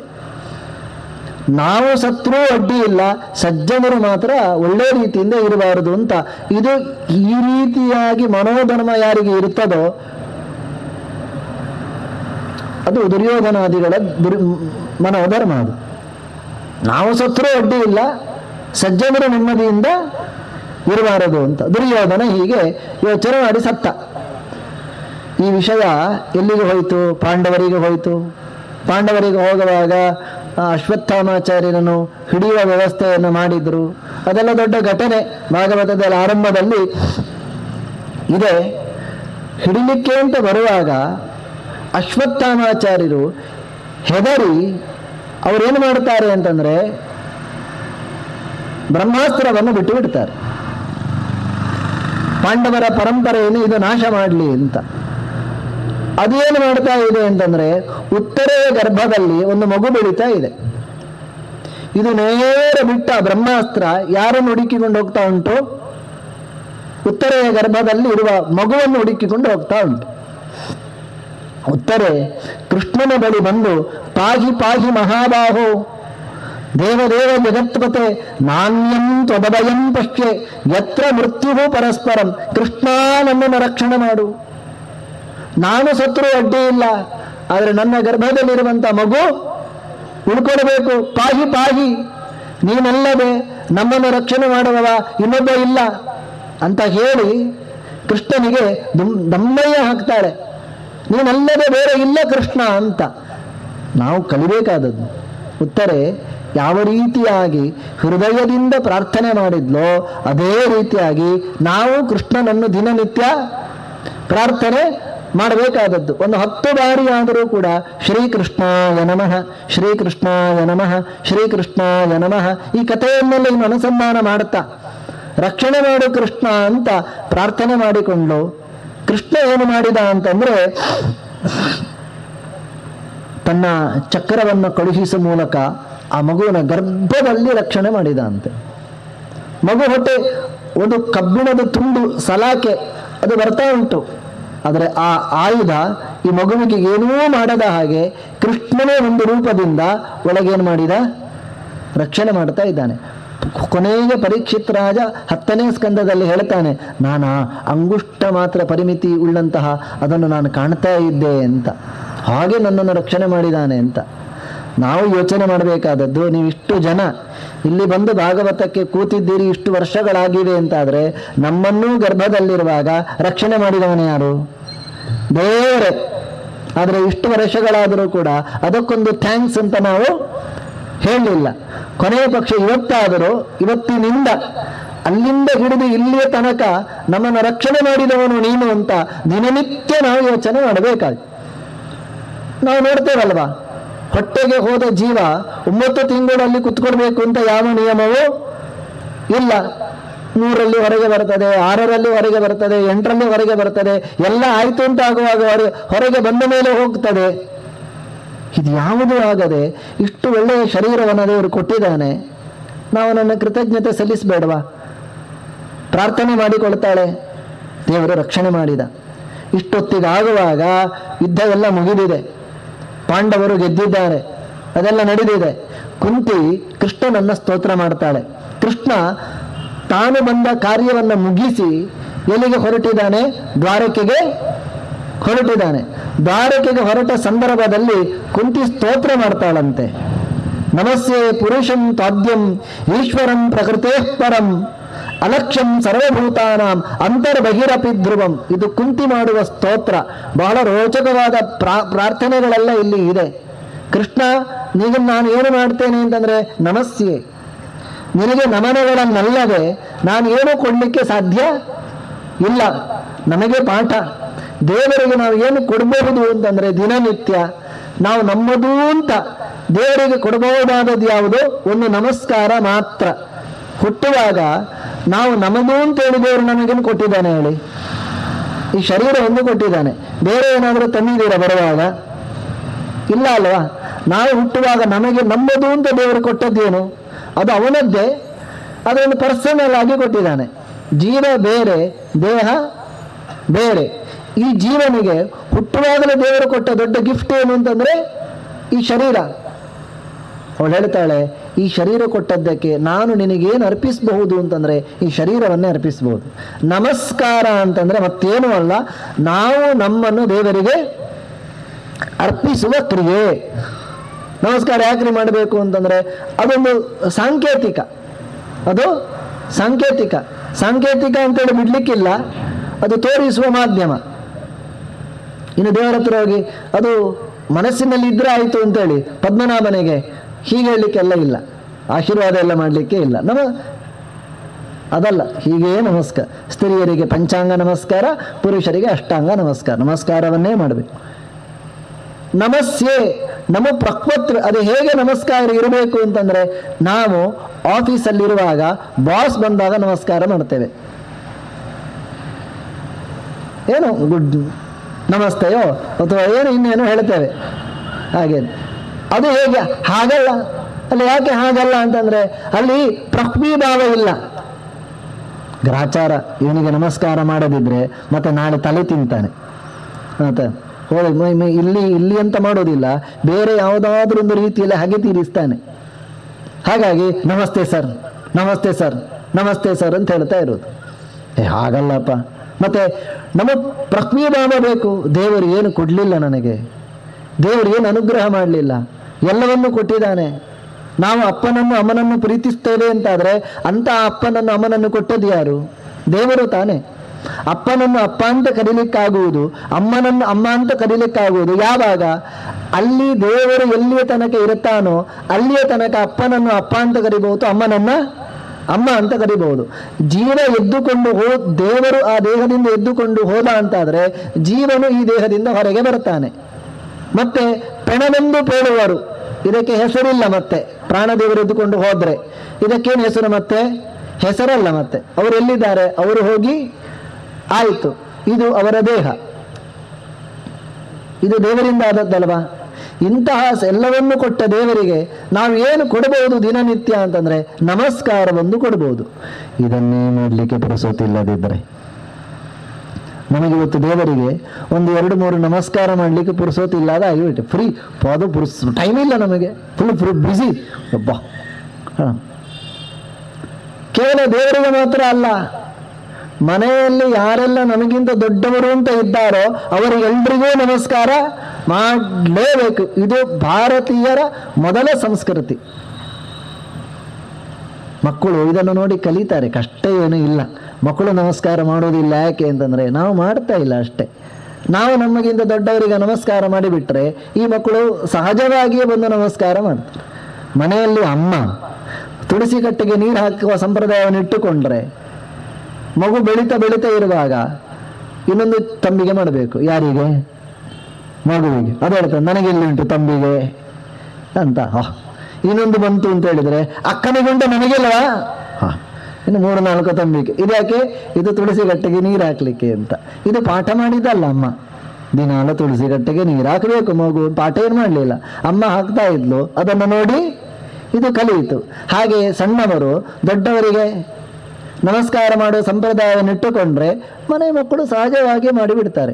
ಈ ಒಂದು ಸಂಸ್ಕೃತಿ ಹಾಳಾದದ್ರಿಂದ ಭಾರತೀಯರು ಕಳ್ಕೊಂಡದ್ದು ತುಂಬ ಕಳ್ಕೊಂಡೆವು. ಕೇವಲ ಒಂದು ನಮಸ್ಕಾರವನ್ನು ಕೈ ಬಿಟ್ಟದ್ರಿಂದಲೇ ಅನಾಥಾಶ್ರಮ ಹುಟ್ಟಿದ್ದು, ವೃದ್ಧಾಶ್ರಮ ಬಂದು. ಕೇವಲ ಒಂದು ಯಾಕೆ ಬಂತು ಅಂತ ಕೇಳಿದರೆ ಇಷ್ಟು ದೊಡ್ಡ ಲೆಕ್ಚರ್ ಏನೂ ಬೇಕು ಅಂತ ಇಲ್ಲ. ಯಾವುದನ್ನು ನಾವು ಬಿಟ್ಟೆವು? ನಮಸ್ಕಾರ ಮಾಡುವ ಸಂಪ್ರದಾಯ ಬಿಟ್ಟೆವು. ಅದು ಇಲ್ಲಿಗೆ ಬಂದು ನಿಂತಿತ್ತು. ಇದು ಇದೆಲ್ಲ ಎಲ್ಲರಲ್ಲಿ ಬಂತು ಅಂತಾದರೆ ಅದೇ ಕಮ್ಮಿಯಾಗಿ ಬಿಡುತ್ತದೆ, ಹೇಗಾದರೂ ಕಡಿಮೆ ಆಗ್ತದೆ. ಹೌದಾ ಅಲ್ವೋ ನೋಡಿ. ನಿತ್ಯ ನಮಸ್ಕಾರ ಮಾಡಿದ ಮಗು ಒಂದು ದಿನವೂ ಬಿಡದೆ ಅದಕ್ಕೊಂದು ಆತ್ಮೀಯತೆ ಬರಲ್ವಾ? ಆಗ ಇಷ್ಟು ದಿನ ನಾನು ಈ ಅಪ್ಪನಿಗೆ ಅಮ್ಮನಿಗೆ ನಮಸ್ಕಾರ ಮಾಡುವಾಗೆಲ್ಲ ಅಪ್ಪ ಅಮ್ಮ ಬೆಪ್ಪರಾಗಿ ಇರ್ತಾರೆ, ಇಲ್ಲ ತಾನೆ? ಬಾಲೆ ಅಡ್ಡಾವಡೆ, ದೇವರು ಒಳ್ಳೇದು ಮಾಡಲಿ ನಿತ್ಯ ಹೇಳ್ತಾ ಇರ್ತಾರೆ. ಈ ಒಂದು ಸಂಪ್ರದಾಯ ಬಂತು ಅಂತಾದರೆ ನಿತ್ಯ ಅಪ್ಪ ಅಮ್ಮ ಎಡ್ಡಾವಡು ಅಂತ ಹೇಳಿದಾಗ ಕೆಲವೊಮ್ಮೆ ಇವು ಮಗುವಿನ ಬದುಕಿನಲ್ಲಿ ಹಾಳಾದರೂ ಕೂಡ ಅದಕ್ಕೆ ಧೈರ್ಯ ಇರ್ತದೆ. ಅಪ್ಪ ಅಮ್ಮ ಎಡ್ಡಾವಡು ಅಂತ ಆಶೀರ್ವಾದ ಮಾಡಿದ್ದಾರೆ, ನನಗೆ ಹಾಳಾಗಲಿಕ್ಕೆ ಇಲ್ಲ ಅಂತ. ಸಣ್ಣ ಸಂಪ್ರದಾಯ, ನಾವು ಅದನ್ನು ಬಿಟ್ಟೆವು, ತುಂಬ ಕಳ್ಕೊಂಡೆವು. ಈಗ ಪಾಶ್ಚಾತ್ಯರು ಅನುಕರಣೆ ಮಾಡ್ತಾ ಇದ್ದಾರೆ ನಮಸ್ತೆ ಅಂತ. ನಾವಿನ್ನು ಹಾಯ್ ಬಾಯ್ ಎಲ್ಲ ಇದ್ದೇವೆ. ಹಾಯ್ ಬಾಯ್ ಕುಂತಿ ಹೇಳ್ತಾರೆ ನಮಸ್ಯೆ, ನಿನಗಿದೆ ದೊಡ್ಡ ನಮಸ್ಕಾರ. ಅಪ್ಪನಿಗೆ ಅಮ್ಮನಿಗೆ ಯಾರಿಗೇ ನಮಸ್ಕಾರ ಮಾಡುವಾಗಲೂ ಈ ಎಚ್ಚರ ಇರಲಿ, ಪ್ರತಿಯೊಬ್ಬರ ಒಳಗೂ ಭಗವಂತನ ಸನ್ನಿಧಾನ ಇದೆ. ಭಗವಂತನ ಸಾನ್ನಿಧ್ಯ ಇರುವುದರಿಂದ ಅಪ್ಪ ಅಪ್ಪಾಗಿ ಇದ್ದಾನೆ, ಅಮ್ಮ ಆಗಿ ಇದ್ದಾಳೆ, ಮಗಳು ಮಗಳಾಗಿ ಮಗ ಆಗಿ ಇದ್ದಾನೆ. ಆದ್ಯಂ ಅವನು ಎಂಥವನು ಅಂತಂದ್ರೆ ಅನಾದಿ ಕಾಲದಿಂದ ಇರುವವನು. ಅವನಿಗೆ ಪ್ರಾಕೃತವಾದ ಶರೀರ ಅವನಿಗೆ ಇಲ್ಲ. ಹೀಗೆಲ್ಲ ಸ್ತೋತ್ರ ಮಾಡ್ತಾಳೆ. ಕೃಷ್ಣಾಯ ವಾಸುದೇವಾಯ ದೇವಕಿ ನಂದನಾಯ ಚ ನಂದಗೋಪ ಕುಮಾರಾಯ ಗೋವಿಂದಾಯ ನಮೋ ನಮಃ. ಇದು ಯಾರು ಮಾಡಿದ ಸ್ತೋತ್ರ? ಕುಂತಿ ಮಾಡಿದ ಸ್ತೋತ್ರ. ಸುಲಭ ಇದೆ, ಎಲ್ರಿಗೂ ಬರುತ್ತದೆ. ಇದನ್ನು ಮಾಡ್ಬೋದು ನಾವು. ಅರ್ಥ ಹೇಳಲಿಕ್ಕೆ ಹೋಗಲ್ಲ, ಅರ್ಥ ಹೇಳಿದ್ರೆ ಭಾಗವತ ಮುಂದೆ ಹೋಗಲ್ಲ. ಕೃಷ್ಣ ಅಂತ ಹೆಸರು. ಭೂಮಿಗೆ ಆನಂದವನ್ನು ನೀಡಲಿಕ್ಕೆ ಬಂದಿದ್ದಾನೆ. ಆದ್ರಿಂದ ದೇವರಿಗೇನು ಹೆಸರು? ಕೃಷ್ಣ. ಕೃಷಿ ಅಂತಂದ್ರೆ ಭೂಮಿಯನ್ನು ಹೇಳುವ ಶಬ್ದ ಸಂಸ್ಕೃತದಲ್ಲಿ. ನ ಅಂತಂದ್ರೆ ಆನಂದ. ಭೂಮಿಗೆ ಆನಂದವನ್ನು ಕೊಡುವ ಸಲುವಾಗಿ ಇಳಿದು ಬಂದಿದ್ದಾನೆ. ಆದ್ದರಿಂದ ದೇವರಿಗೇನು ಹೆಸರು? ಕೃಷ್ಣ. ಅವನ ವಾಸುದೇವ, ದೇವಕಿ ನಂದನ. ದೇವಕಿಗೆ ಆನಂದವನ್ನು ಕೊಟ್ಟವ, ನಂದಗೋಪನಿಗೆ ಆನಂದವನ್ನು ಕೊಟ್ಟವ.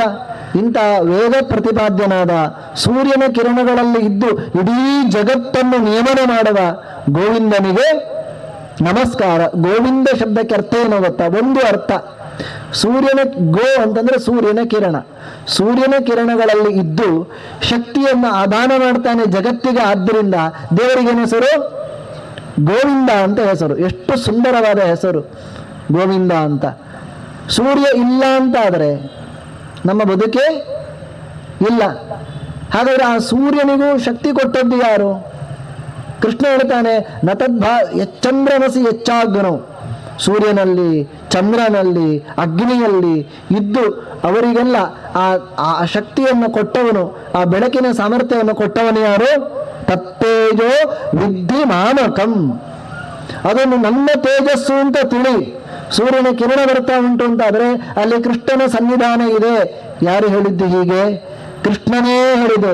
ತತ್ತೇಜೋ ವಿದ್ಧಿ ಮಾಮಕಂ, ಗೀತೆಯ ಮಾತು ಇದು. ಆ ಬೆಳಕನ್ನು ನೋಡಿ ನನ್ನದು ಅಂತ ನೀನು ಯೋಚನೆ ಮಾಡು.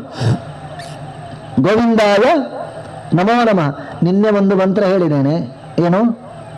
ಸತ್ಯಂ ಪರಂ ಧೀಮಹಿ. ಇವತ್ತು ಕೃಷ್ಣಾಯ ವಾಸುದೇವಾಯ ದೇವಕೀ ನಂದನಾಯ ಚ ನಂದಗೋಪಕುಮಾರಾಯ ಗೋವಿಂದಾಯ ನಮೋ ನಮಃ. ಶ್ಲೋಕ ಬರುವುದಿಲ್ಲ ಅಂತಾದರೆ ಇವತ್ತು ಗೂಗಲಲ್ಲೊಂದು ಹಾಕಿಬಿಟ್ರೆ ಸಿಗ್ತದೆ. ಇವತ್ತು ಹಿಂದೆ ಎಲ್ಲ ಕಷ್ಟ ಇತ್ತು, ಈಗ ಎಲ್ಲ ಇದು ಇಷ್ಟರಲ್ಲಿ ಒಂದು 10 ಅರ್ಧಕ್ಕರ್ಧ ಜನರಿಗೆ ಯಾವ ಶ್ಲೋಕ ಅಂತ ಗೊತ್ತಿರ್ತದೆ. ನೀವು ಮಾತನಾಡಿಕೊಂಡು ಅದನ್ನು ಏನು ಮಾಡಿಕೊಳ್ಳಿ, ಬರ್ಕೊಂಡು ಬಿಟ್ರೆ ಆಯಿತು. ಆಯ್ತಾ? ಯಾವುದೋ ಒಂದು ಪಾಯಿಂಟ್ ತಪ್ಪಿ ಹೋದರೆ 30 ದಿವಸದಲ್ಲಿ ದುಡ್ಡು ಮಾಡುವುದು ಹೇಗೆ ಅಂತ ಪ್ರವಚನಕ್ಕೆ ಕೇಳಿದಾಗ ಯಾವುದೋ ಒಂದು ಪಾಯಿಂಟ್ ಮಿಸ್ ಆದರೆ ನಾವು ಇಲ್ಲಿಂದ ಹಿಡಿದು ಅಲ್ಲಿ ತನಕ ವಿಚಾರಿಸುವುದಿಲ್ವಾ? ಈ ಒಂದು ಪಾಯಿಂಟ್ ಮಿಸ್ ಆಗಿದೆ ಮಾರೆ, ನಿಮಗೆ ಗೊತ್ತಾ, ನಿಮಗೆ ಗೊತ್ತಾ, ನಿಮಗೆ ಗೊತ್ತಾ, ನಿಮಗೆ ಗೊತ್ತಾ ಅಂತ. ಹಾಗೆ ಇದೊಂದು ಸ್ವಲ್ಪ ಕಷ್ಟಪಡಿ ನೀವು. ಹಾಗೆ ನಿಮ್ಗೆ ಗೊತ್ತಾ ಈ ಶ್ಲೋಕ, ನಾಳೆಯಿಂದ ಹೇಳಬೇಕು ಅಂತ ಹೇಳಿದ್ದಾರೆ ಅಂತ. ಹೀಗೆ ಏನಾದರೂ ಒಂದು ಬದಲಾವಣೆ ಆದರೆ ಸಾಮ್ರಾಟನವರು ಮಾಡಿದೇನೋ ಸ್ವಲ್ಪ ಸಾರ್ಥಕ. ಏನಾದರೂ ಒಂದು ಬದಲಾವಣೆ ಬೇಕು. ಕೇಳಿದ ಮೇಲೆ, ಭಾಗವತ ಕೇಳಿದ ಮೇಲೆ ಏನೋ ಸ್ವಲ್ಪ ಬದಲಾವಣೆ ಆಗಿದೆ, ಸ್ವಲ್ಪ ಅಲಗಾಡಿದ್ದೇವೆ, ಹೇಳಿದ್ದ ಸಾರ್ಥಕ. ಮತ್ತೆ ಕುರ್ಚಿ ಹಾಗೆ ಇದ್ರೆ ಹೇಗೆ? ಆ ಕುರ್ಚಿ ಭಾಗವತ ಮುಗಿದ ಮೇಲೂ ಹಾಗೆ ಇರುತ್ತದೆ. ನಾವು ಕುರ್ಚಿ ಹಾಗೆ ಇದ್ರೆ, ಕುರ್ಚಿ ಹಾಗೆ ಇರಬಾರದು. ಕುರ್ಚಿ ಕೇಳಿದೆ ಅಲ್ವಾ ಕೇಳಿದ್ರೆ, ಕುರ್ಚಿ ಹಾಗೆ ಕೇಳಬೇಡಿ. ಹಾಗಾಗಿ ಈ ರೀತಿಯಾಗಿ ಪ್ರಾರ್ಥನೆ ಮಾಡ್ತಾ, ಆಮೇಲೆ ಇನ್ನು ಸ್ವಲ್ಪ ಕಾಲ ಇರಬೇಕು ಅಂತ ಪ್ರಾರ್ಥನೆ ಮಾಡಿಕೊಳ್ತಾನೆ ಧರ್ಮರಾಜ. ಕುಂತಿ ಎಲ್ಲ ಸ್ವಲ್ಪ ಇರ್ತೇನೆ ಅಂತ ಹೇಳ್ತಾನೆ. ಧರ್ಮರಾಜನಿಗೆ ತಲೆ ಬಿಸಿಯಾಗಿದೆ. ಅವನದೊಂದೇ ಹಠ, ನನ್ನಿಂದಾಗಿ ಎಷ್ಟೆಲ್ಲ ಅನರ್ಥಗಳಾಯಿತು ಅಂತ. ಕೃಷ್ಣ ಅವನನ್ನು ಭೀಷ್ಮಾಚಾರ್ಯರ ಬಳಿಗೆ ಕರ್ಕೊಂಡು ಹೋಗ್ತಾನೆ. ಅವರೇ ಹೇಳಿದರೆ ತೊಂದರೆ ಇಲ್ಲಲ್ವಾ ಅಂತ. ಅಲ್ಲಿ ಹೋದಾಗ ಭೀಷ್ಮಾಚಾರ್ಯರು ಹೇಳ್ತಾರೆ, ನೋಡು ಧರ್ಮರಾಜ, ನಿನ್ನಿಂದ ಏನೂ ಅನ್ಯಾಯ ನಡೀಲಿಲ್ಲ, ನೀನೇನು ಮಾಡಿದ್ದಿ ಅದೆಲ್ಲ ಸರಿಯಾಗಿಯೇ ಇದೆ ಅಂತ ಎಲ್ಲ ರಾಜಧರ್ಮಗಳನ್ನು, ಮೋಕ್ಷ ಧರ್ಮಗಳನ್ನೆಲ್ಲ ಉಪದೇಶಿಸಿ, ವಿಷ್ಣು ಸಹಸ್ರನಾಮವನ್ನೆಲ್ಲ ಉಪದೇಶಿಸಿ ಅವನನ್ನು ಸರಿಪಡಿಸ್ತಾನೆ. ಕೊನೆಗೆ ಹೇಳ್ತಾನೆ ಏನು ಅಂತ, ನೋಡು, ಜೀವನದಲ್ಲಿ ಕಷ್ಟ ಬರುತ್ತದೆ ಅಂತ ತಲೆಬಿಸಿ ಮಾಡಬೇಡ, ಯಾವತ್ತೂ ಬಂದೇ ಬರುತ್ತದೆ. ನಿಮ್ಮ ಯೋಗ್ಯತೆ ಎಷ್ಟು ದೊಡ್ಡದು. ಗದಾಪಾಣಿಯಾದಂತಹ ಭೀಮಸೇನೆ ನಿನ್ನ ಜೊತೆಗೆ ಇದ್ದ, ಧನೋದ್ಧಾರಿಯಾದಂತಹ ಗಾಂಡೀವವುಳ್ಳಂತಹ ಅರ್ಜುನ ನಿನ್ನ ಜೊತೆಗೆ ಇದ್ದ, ಆಮೇಲೆ ಕೃಷ್ಣನೂ ನಿನ್ನ ಪಕ್ಷದಲ್ಲಿಯೇ ಇದ್ದ. ಹೀಗಿರುವಾಗಲೂ ಕೂಡ ತಥೋ ವಿಪತ್, ಸಮಸ್ಯೆಯು ಯಾರ ಪಕ್ಷದಲ್ಲಿ ಇತ್ತು? ನಿನ್ನ ಪಕ್ಷದಲ್ಲೇ ಇತ್ತು. ಅಲ್ಲ, ಯಾಕೆ ಹೀಗಾಯಿತು? ಕೃಷ್ಣ ಇದ್ದಾನೆ, ಭೀಮಸೇನೆ ಇದ್ದಾನೆ, ಅರ್ಜುನ ಇದ್ದಾನೆ, ಸಮಸ್ಯೆ ಉಂಟಲ್ವ ಕೇಳಿದರೆ ಭೀಷ್ಮರು ಹೇಳ್ತಾರೆ, ಸರ್ವಂ ಕಾಲಕೃತಂ ಮನ್ನೆ, ಎಲ್ಲ ದೇವರ ಸಂಕಲ್ಪ. ಜೀವನದಲ್ಲಿ ಏನೋ ಆಚೆ ಈಚೆ ಆದಾಗ ದೇವರನ್ನು ಹೊರಗಿಡುವುದಲ್ಲ. ಭೀಷ್ಮರು ಕೊಟ್ಟ ಸಂದೇಶ ಇದು.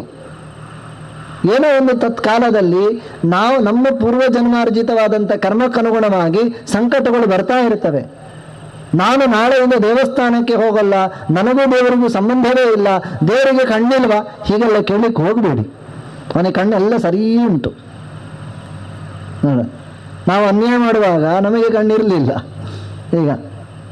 ಅದರಿಂದಾಗಿ ಕೃಷ್ಣ ಸರ್ವಂ ಕಾಲಕೃತ ಮನ್ಯೆ, ದೇವರ ಸಂಕಲ್ಪ ಅಂತ ಯೋಚನೆ ಮಾಡು. ಇದಕ್ಕೆಲ್ಲ ಅಂದರೆ ಏನು ಹೇಳ್ತಾ ಇದ್ದಾನೆ ಗೊತ್ತಾ, ಪ್ರತಿಯೊಂದು ಸಮಸ್ಯೆಗೂ ನಮ್ಮ ಹತ್ರ ಉತ್ತರ ಇಲ್ಲ, ದೇವರ ಸಂಕಲ್ಪ ಅಂತ ಬಿಟ್ಟು ಬಿಡಿ. ಬಿಟ್ಟು ಬಿಡಿ ಅಂದರೆ ದೇವರ ಮೇಲೆ ಭಾರ ಹಾಕಿ.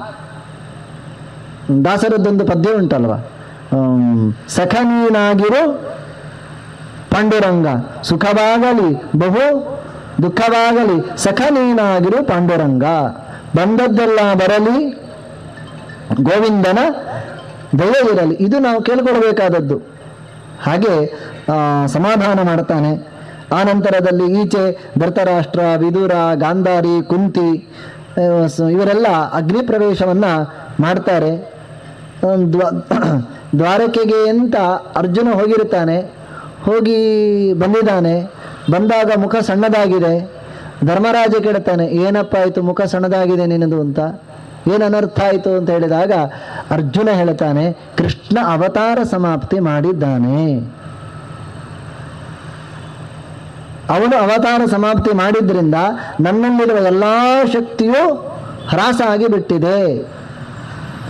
ಯಾವ ಈ ಅರ್ಜುನ ಯುದ್ಧರಂಗದಲ್ಲಿ ಈ ಧನುರ್ಧಾರಿಯಾಗಿ ಯುದ್ಧವನ್ನು ಮಾಡಿದ್ದೇನೋ, ಈಗ ನನಗೆ ಆ ಕೃಷ್ಣನ ಮಡದಿಯರನ್ನು ಕರ್ಕೊಂಡು ಬರುವಾಗ ದಾರಿಯಲ್ಲಿ ಕಾಡಿನಲ್ಲಿರುವಂತಹ ದುಷ್ಟರು ನನ್ನ ಮೇಲೆ ಆಕ್ರಮಣ ಮಾಡಿದ್ರು, ನನಗೆ ಅವರನ್ನು ಸೋಲಿಸಲಿಕ್ಕೆ ಆಗಲಿಲ್ಲ ಹೇಳ್ತಾನೆ.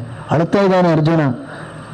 ಅಣ್ಣ, ಹಾಗಾದರೆ ಇವತ್ತು ಕೇಳಿದರೆ ಅರ್ಜುನ ಮಹಾಭಾರತ ಯುದ್ಧವನ್ನು ನಡೆಸಿಕೊಟ್ಟ ಅಂತ ಅರ್ಜುನ ಹೇಳ್ತಾ ಇದ್ದಾನೆ, ಇವತ್ತು ನನಗೆ ಅವರನ್ನು ಸೋಲಿಸ್ಲಿಕ್ಕೆ ಆಗಲಿಲ್ಲ.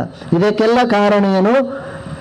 ಅದೇ ರಥ ಇದೆ, ಅದೇ ಅರ್ಜುನ ಇದ್ದಾನೆ, ಧನುಸ್ಸು ಇದೆ, ಎಲ್ಲ ಇದೆ. ಯಾರು ಮೈನಸ್ ರಥದಲ್ಲಿ? ಕೃಷ್ಣ ಮೈನಸ್. ಜೀವನದಲ್ಲಿ ಕೃಷ್ಣ ಮೈನಸ್ ಆದ ಅಂತಾದರೆ ಅರ್ಜುನ ಹೇಳ್ತಾನೆ ಏನಾಗೋದಿಲ್ಲ ಅಂತ. ಇನ್ನು ಯೋಚನೆ ಮಾಡ್ತಾರೆ, ಇನ್ನು ನಾವು ಇರುವುದು ಬೇಡ, ನಾವು ಕೃಷ್ಣನ ಸೇವೆ ಮಾಡಲಿಕ್ಕೆ ಅಂತ ಬಂದದ್ದು, ಕೃಷ್ಣ ಅವತಾರ ಸಮಾಪ್ತಿ ಮಾಡಿದ್ದಾನೆ ಅಂತಾದರೆ ನಾವು ಇಲ್ಲಿಂದ ತೆರಳಬೇಕು ಅಂತ. ಯಾರನ್ನು ಇಡುವುದು? ಪರೀಕ್ಷಿತ್ ರಾಜನನ್ನು ಇಡುವುದು ಅಂತ. ಅದೊಂದು ಕಥೆ ಆಗಿದೆ. ಅವನಿಗೆ ಪರೀಕ್ಷಿತ್ ಅಂತ ಹೆಸರು. ಕೃಷ್ಣ ದ್ವಾರಕೆಗೆ ಹೋಗುವ ಸಂದರ್ಭದಲ್ಲಿ ಅವನು ಹೋಗಿ ಆಗಿದೆ, ಆಚೆ ಇದ್ದಾನೆ. ಆಚೆ ಇದ್ದಾಗ ಮಗು ಬಂತು, ರಕ್ಷಣೆ ಮಾಡ್ತಾ ಇದ್ದಾನೆ ಗರ್ಭದಲ್ಲಿ. ಗರ್ಭದಿಂದ ಹೊರಗಡೆ ಬಂತು, ಹೊರಗಡೆ ಮಗು ಬಂದಿದೆ, ಬಂದು ಸತ್ತೋಗಿದೆ. ಮಗು ಸತ್ತೋಗಿದೆ. ಮತ್ತೆ ಕೃಷ್ಣ ಬರ್ತಾನೆ, ಸತ್ತೇ ಹೋಗಿದೆ. ಕೃಷ್ಣ ಬರ್ತಾನೆ, ಏನು ಅಂತ. ಅವನು ಬಂದು ಹೇಳ್ತಾನೆ, ನಾನು ರಕ್ಷಣೆ ಮಾಡ್ತೇನೆ ಅಂತ. ಹೇಗೆ ರಕ್ಷಣೆ ಮಾಡ್ತಾನೆ ಗೊತ್ತಾ? ಒಳ್ಳೆ ಸೊಗಸಾಗಿ ಹೇಳ್ತಾರೆ. ಅವನು ತನ್ನ ಮೇಲೆ ಹೀಗಂತ ಮಾಡಲಿಲ್ಲ ಅಂತೆ. ನಮಗೆ ತಿಳಿಸಿಕೊಡಬೇಕು ಕೃಷ್ಣ ಅಂದರೆ ಏನು ಅಂತ. ಅವನು ಬಂದು ಹೇಳ್ತಾನೆ, ಏನು ಹೇಳ್ತಾನೆ ಅಂತಂದರೆ, ನಾನು ನನ್ನ ಜೀವನದಲ್ಲಿ ಒಂದೇ ಒಂದು ತಪ್ಪು ಮಾಡಲಿಲ್ಲ ಅಂತಾಗಿದ್ದರೆ ನನ್ನ ಮಾತಿನಂತೆ ಆ ಮಗು ಬದುಕಬೇಕು ಅಂತ ಹೇಳ್ತಾನೆ. ಆ ಮಗು ಬದುಕಿ ಬರುತ್ತದೆ. ಇದರಿಂದ ಏನು ಗೊತ್ತಾಯಿತು? ಕೃಷ್ಣ ಜೀವನದಲ್ಲಿ ಒಂದೇ ಒಂದು ತಪ್ಪು ಮಾಡಲಿಲ್ಲ ಅನ್ನೋದು ಗೊತ್ತಾಗ್ತದೆ. ಅವನು ಹಾಗೆ ಹೇಳ್ತಾನೆ, ಸತ್ಯಂ ಪರಂ ಧೀಮಹಿ ನಿರ್ದುಷ್ಟ ಜ್ಞಾನಾನಂದ ರೂಪ. ಅಲ್ಲ, ಊರಿನವರೆಲ್ಲ ಹೇಳ್ತಾರಲ್ವಾ, ಅವನು ಗೋಪಿಕೆಯರ ಜೊತೆಗೆ ಹಾಗೆ ಮಾಡಿದ, ರಾಸಕ್ರೀಡೆ ಆಡಿದ, ಹಾಗೆ ಹೀಗೆ 16,100 ಮಂದಿಯನ್ನು ಮದುವೆಯಾದ, ಹಾಗೆ ಹೀಗೆ ಅಂತ.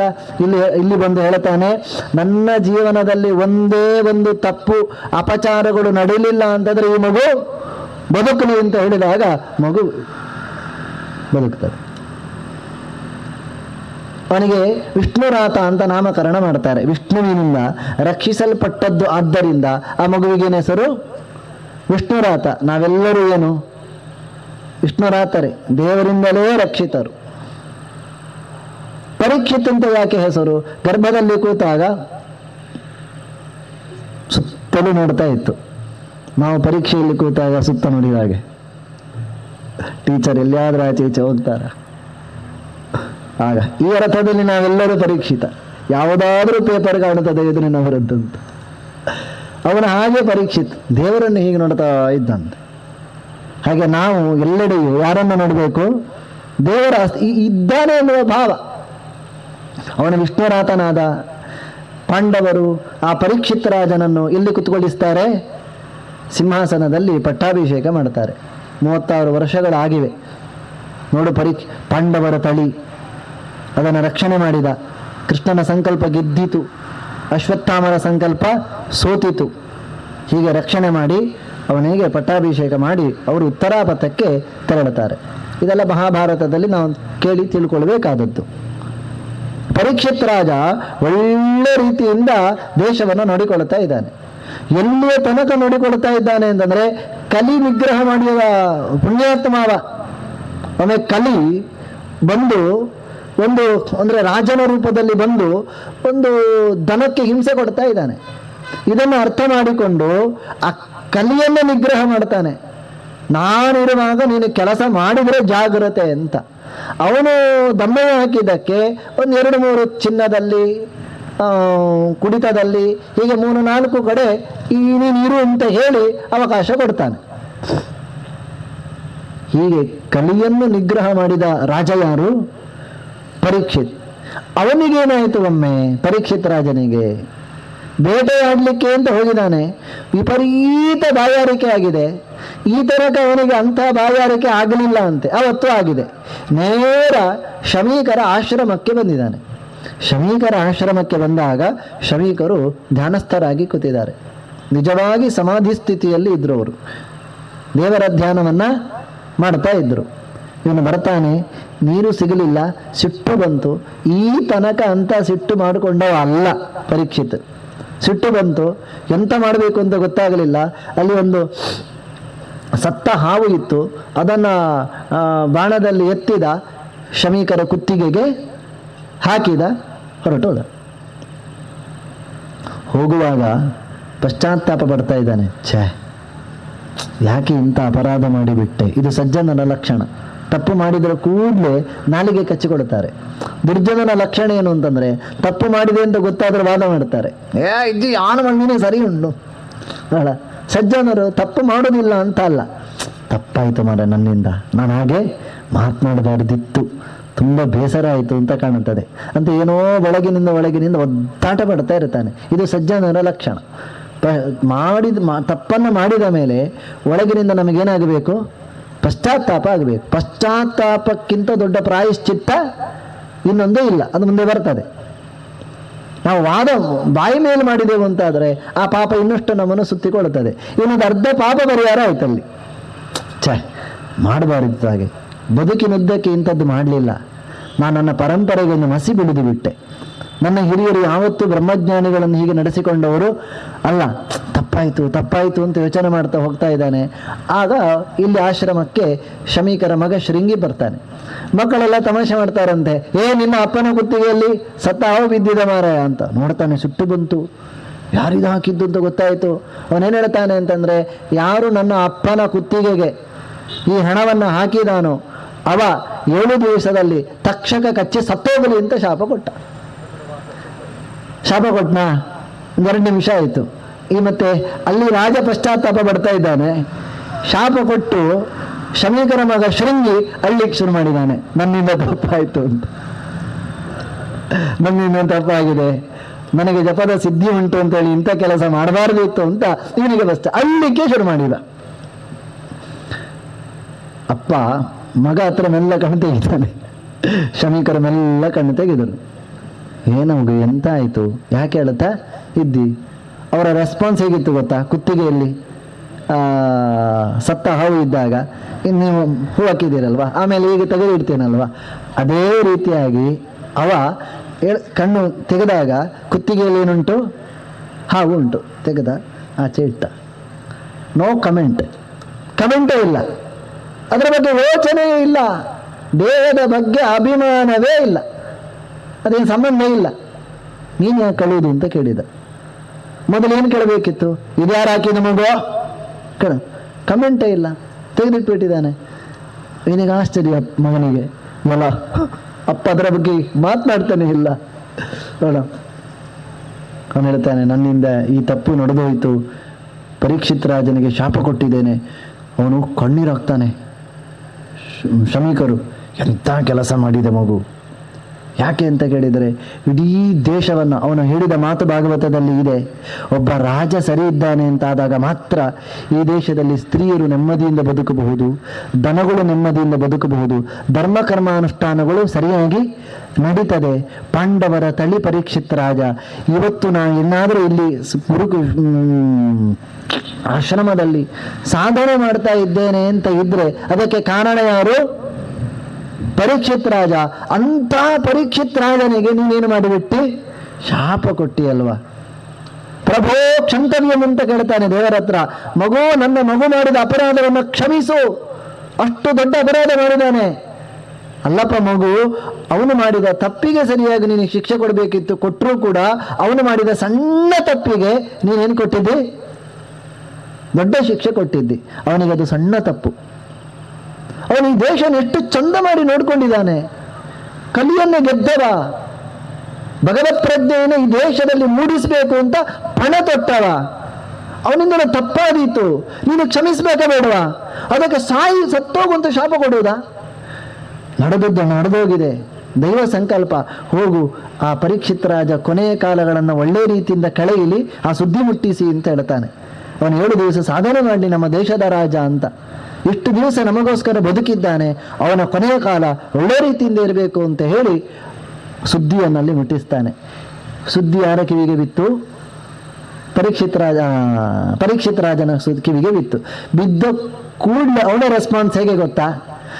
ಹಬ್ಬ, ನನಗೊಂದು ಪ್ರಾಯಶ್ಚಿತ್ತ ಆಯಿತು. ಇಲ್ಲದಿದ್ದರೆ ಈ ತಪ್ಪನ್ನು ಯಾವ ಜನ್ಮದಲ್ಲಿ ನಾನು ಉಣಬೇಕು ಅಂತ ಗೊತ್ತಿರಲಿಲ್ಲ. ನಾವು ಇವತ್ತು ಯೋಚನೆ ಮಾಡಬಹುದು, ಮಾಡಿದ ಅಪರಾಧಕ್ಕೆ ನಮಗೆ ಏನು ಶಿಕ್ಷೆ ಸಿಗಲಿಲ್ಲ ಅಂತ. ಜನ್ಮಾಂತರದಲ್ಲಿ ಎಲ್ಲ ವೈಕಲ್ಯಗಳ ಜೊತೆಗೆ ನಾವು ಹುಟ್ಟುತ್ತೇವೆ, ಎಲ್ಲ ವೈಕಲ್ಯಗಳು ನಮಗೆ ಬರುತ್ತದೆ. ಯಾಕೆ? ಮಾಡಿದ ತಪ್ಪಿಗೆ ನಾವೇನು ಮಾಡಬೇಕು? ಪಶ್ಚಾತ್ತಾಪ ಪಡಬೇಕು. ಭಾಗವತಾದಿ ಸದ್ಗ್ರಂಥಗಳನ್ನು ಕೇಳುವುದರಿಂದ ನೀವು ಇವತ್ತು ಮನೆಗೆ ಹೋಗಿ ಸ್ವಲ್ಪ ಯೋಚನೆ ಮಾಡ್ತೀರಿ, ನಮ್ಮಿಂದ ಏನೆಲ್ಲ ತಪ್ಪು ನಡೆದಿದೆ ಅಂತ. ಆಗ ಮತ್ತೆ ಹೌದಲ್ವಾ, ಅದನ್ನು ಎಷ್ಟು ತಿದ್ದುಕೊಳ್ಳಿಕ್ಕಾಗ್ತದೋ ಗೊತ್ತಿಲ್ಲ, ಕೊನೆ ಪಕ್ಷ ಯೋಚನೆ ಆದ್ರೂ ಬಂತಲ್ವ, ಇಂಥದ್ದೆಲ್ಲ ಮಾಡಬಾರ್ದಲ್ವ ನಾವು ಜೀವನದಲ್ಲಿ ಅಂತ ಪಶ್ಚಾತ್ತಾಪ ಪಡ್ತಾನೆ. ಮತ್ತೆ ಎಲ್ಲವನ್ನು ಬಿಟ್ಟು, ಕ್ಷಣಾರ್ಧದಲ್ಲಿ ಎಲ್ಲವನ್ನು ಬಿಟ್ಟು ಗಂಗೆಯ ಬದಿಯಲ್ಲಿ ಬಂದು ಕೂತ್ಕೊಳ್ತಾನೆ. ಸುದ್ದಿ ಎಲ್ಲ ಕಡೆ ಹಬ್ಬಿದೆ, ಎಲ್ಲ ಋಷಿಮುನಿಗಳು ಅಲ್ಲಿ ಬಂದು ಸೇರಿದ್ದಾರೆ, ರಾಶಿ ರಾಶಿ ಸೇರ್ತಾ ಇದ್ದಾರೆ. ಅದು ಹೇಗೆ ಹೋಯ್ತು ಗೊತ್ತಿಲ್ಲ, ವಾಟ್ಸಪ್ ಫೇಸ್ಬುಕ್ ಎಲ್ಲ ಇಲ್ಲದ ಕಾಲ ಅಲ್ವಾ. ಆದರೂ ನಮ್ಮ ರಾಜನ ಕೊನೆಯ ಕಾಲ ಅಂತ ಹೇಳಿ ಇಡೀ ದೇಶದ ಎಲ್ಲೆಡೆ ಹರಡಿದ ಋಷಿಗಳೆಲ್ಲ ಅಲ್ಲಿ ಬಂದು ಸೇರಿದ್ದಾರೆ. ಏನು ಏನು ನಾವು ನಿನ್ನ ಪರವಾಗಿ ಇದ್ದೇವೆ ಅಂತ. ಇವನು ಉಪವಾಸ ವ್ರತವನ್ನು ಕೈಗೊಂಡಿದ್ದಾನೆ. ಸುಮ್ಮನೆ ಗಂಗೆಯ ತಡಿಯಲ್ಲಿ ದೇವರ ಚಿಂತನೆ ಮಾಡಿ ಅಂತ, ನೀವು ವಿಷ್ಣುಘಾತೆಯನ್ನು ಹೇಳಿ ಅಂತ ಋಷಿಗಳ ಹತ್ರ ಹೇಳಿ ಕೂತಿದ್ದಾನೆ. ಇಷ್ಟು ಹೊತ್ತಿಗೆ ಆಗುವಾಗ ತತ್ರಾಗಮದ್ ಭಗವಾನ್ ವ್ಯಾಸಪುತ್ರ ಯದೃಚ್ಛಯ, ಇಷ್ಟ ಆಗುವಾಗ ಅಲ್ಲಿಗೆ ಶುಕಮುನಿಗಳು ಬರ್ತಾ ಇದ್ದಾರೆ. ಅವರು ಒಂದು ಮನೆಯ ಎದುರಿಗೆ ಹಾಲು ಕರೆಯುವಷ್ಟು ಕಾಲವು ಪೂರ್ತಿ ನಿಲ್ಲುವವರಲ್ಲ ಅಂತೆ. ಭಿಕ್ಷೆಗೆ ಹೋಗುವುದೇ ಕಮ್ಮಿ, ಎಲ್ಲಿಯಾದರೂ ಹೊಟ್ಟೆಗೆ ಏನಾದರೂ ಬೇಕು ಅಂತ ಕಂಡಿತು ಅಂತಾದರೆ, ಮನೆ ಮಂದಿಗೆ ಪುಣ್ಯವನ್ನು ಕೊಡಬೇಕು ಅಂತ ಕಂಡ್ರೆ ಅಲ್ಲಿ ಹೋಗುವುದು ಬರೋದು ಇಷ್ಟೇ. ಅಂಥವರು ಇವರು ಇಲ್ಲಿಗೆ ಸೀದಾ ಬಂದಿದ್ದಾರೆ. ಅವಧೂತ ವೇಷವನ್ನು ಅವರು ಹಾಕಿದ್ದಾರೆ. ವಸ್ತ್ರ ಎಲ್ಲ ಹರಿದು ಹೋಗಿದೆ. ಸುತ್ತ ಮಕ್ಕಳು ತಮಾಷೆ ಮಾಡ್ತಾ ಇದ್ದಾರಂತೆ.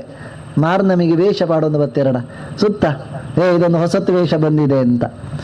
ನೇರ ಶಮೀಕರು ಶುಕಮನಿಗಳು ಎಲ್ಲಿಗೆ ಪ್ರವೇಶ ಮಾಡಿದ್ರು? ಆ ರಾಜ ಇದ್ದಲ್ಲಿಗೆ ಪ್ರವೇಶ ಮಾಡಿದರು. ಬರಮಾಡಿಕೊಳ್ತಾನೆ, ಅರ್ಘ್ಯಪಾದ್ಯಾದಿಗಳನ್ನೆಲ್ಲ ಕೊಡ್ತಾನೆ.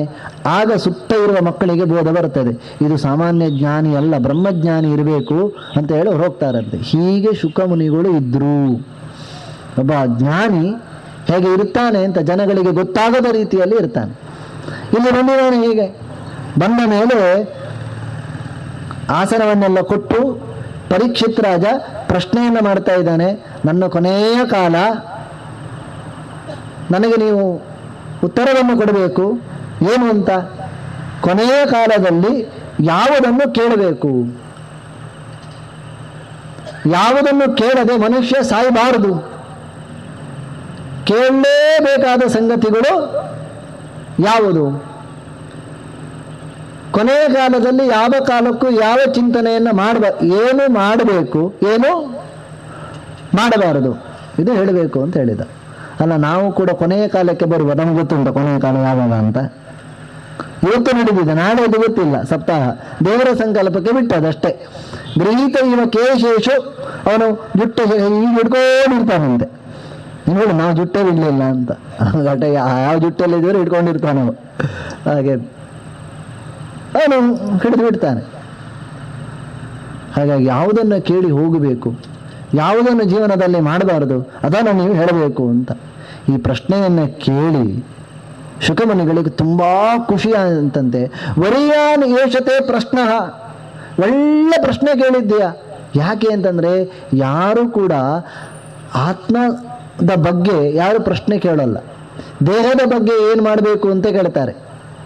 ನಾವಿವತ್ತೆಲ್ಲ ಪ್ರಯತ್ನ ಪಡುವುದು ಯಾವುದಕ್ಕೋಸ್ಕರ? ದೇಹದ ಸೌಖ್ಯಕ್ಕೋಸ್ಕರ. ಈ ದೇಹ ಎಷ್ಟು ವರ್ಷ ಬರ್ತದೆ ಹಬ್ಬ ಅಂದರೆ?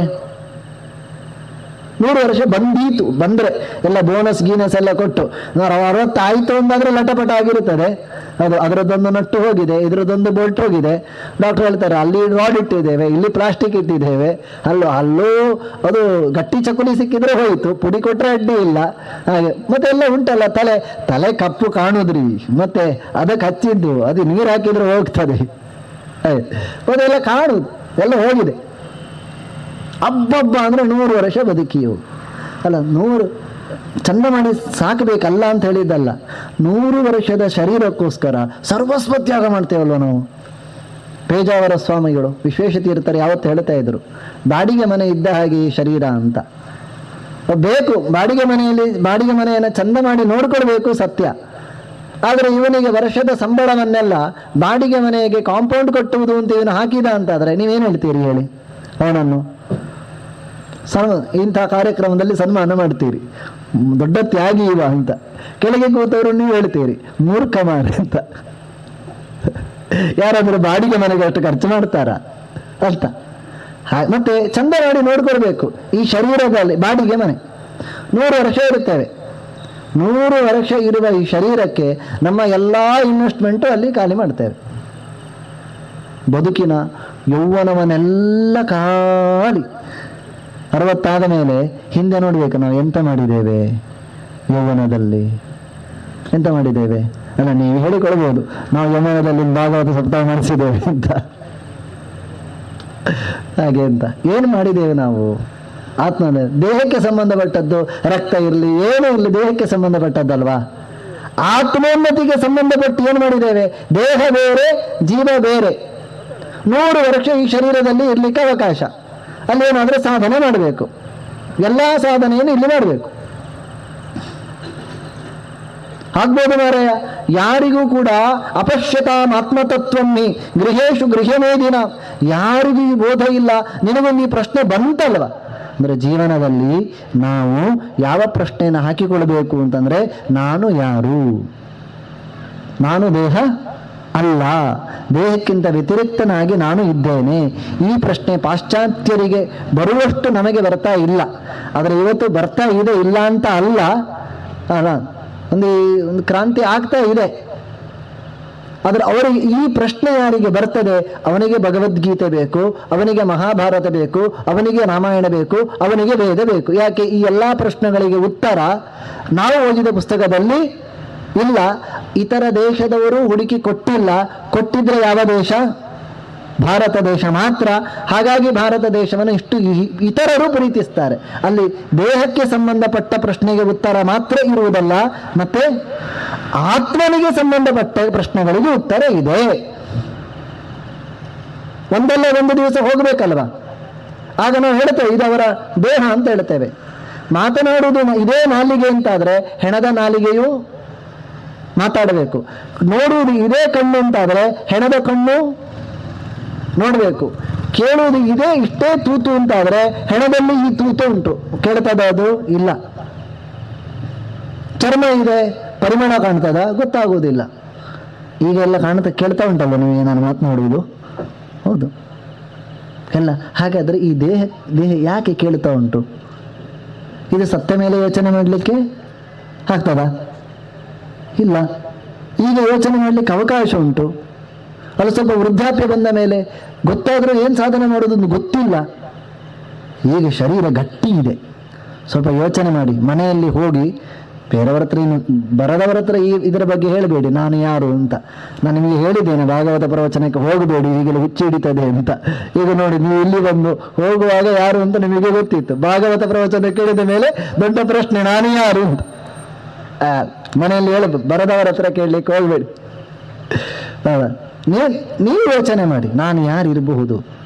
ದೇಹವೇ ನಾನು? ಅವನು ಹೇಳ್ತಾನೆ ಅಪಶ್ಯತಾಂ ಆತ್ಮತತ್ವಮ್ಮಿ. ಅಲ್ಲ, ನಾವೆಲ್ಲ ಜೀವನ ಮಾಡ್ತಾ ಇದ್ದಲ್ವಾ? ಶುಕಾಚಾರ್ಯರು ಕೋಪದಿಂದ ಹೇಳ್ತಾರೆ, ಎಲ್ಲ ಊಟ ಮಾಡಿ ಮಲಗುವುದರಲ್ಲೇ ಆಯ್ತು. ಗೃಹೇಶು ಗೃಹಮೇಧಿನ ನಿದ್ರೆಯ ಕ್ರಿಯತೆ ನಕ್ತಂ ವ್ಯಯಾಯೇನ ನವಂ ವಯಃ. 100 ವರ್ಷ ಮನುಷ್ಯನಿಗೆ ಉಂಟು ಅಂತಾದರೆ ಹೇಗೆ ಹಾಳಾಗ್ತದೆ ಅಂತ ಪಟ್ಟಿ ಕೊಡ್ತಾರೆ ಶುಕಾಚಾರ್ಯರು. 100 ವರ್ಷ ಉಂಟು ಅಂತ ಇಟ್ಕೊಳ್ಳಿ. ನಿದ್ರೆಯ ಕ್ರಿಯತೆ ನಕ್ತಂ, ರಾತ್ರಿ ಎಲ್ಲ 50 ವರ್ಷ ಯಾವುದರಲ್ಲಿ ಹೋಯಿತು? ಸರಿಯಾಗಿ ಮಲ್ಕೊಂಡ್ರೆ 50 ವರ್ಷ ಹೋಯಿತು. 50 ವರ್ಷ ಹೋಗುವುದಿಲ್ಲ. ಯಾಕೆ? ಕೈಯಲ್ಲಿ ಮೊಬೈಲ್ ಉಂಟು. ರಾತ್ರಿ 10 ಗಂಟೆಗೆ ಮಲ್ಕೊಂಡ್ರೆ ನಿದ್ದೆ ಬರುವುದು 1 ಗಂಟೆ ನಂತರ. ಮೊಬೈಲ್ ನಮ್ಮ ಮುಸುಂಡಿನ ಮೇಲೆ ಬೀಳಬೇಕು. ಆದರೂ ಪ್ರಯತ್ನ ಪಡ್ತೇವೆ ಏನಾದರೂ ನೋಡ್ಲಿಕ್ಕೆ ಆಗ್ತದಾ ಅಂತ. ಆಗದಿದ್ದರೆ ಮತ್ತೆ ಬದಿಗೆ ಇರುವುದಲ್ಲ, ಅದು ಮತ್ತೆ ಮುಂದಿದ್ದ ಮೇಲೆ ನಿದ್ದೆ ಬಂದಿರುತ್ತದೆ ಅಷ್ಟೇ. ಹಾಗೆ ಹಿಂದೆ ಎಲ್ಲ ಹಾಗೆ ಮಲ್ಕೊಂಡ್ರೆ ಅರ್ಧ ನಿದ್ರೆಯಲ್ಲಿ ಹೋಯ್ತಾ 100ರಲ್ಲಿ 50 ಹೇಳಿ ಮುಗಿದೋಯ್ತಲ್ಲಿಗೆ, ಚಾಪ್ಟರ್ ಕ್ಲೋಸ್. ವ್ಯಯಾಯೇನ ನವಂ ವಯಃ.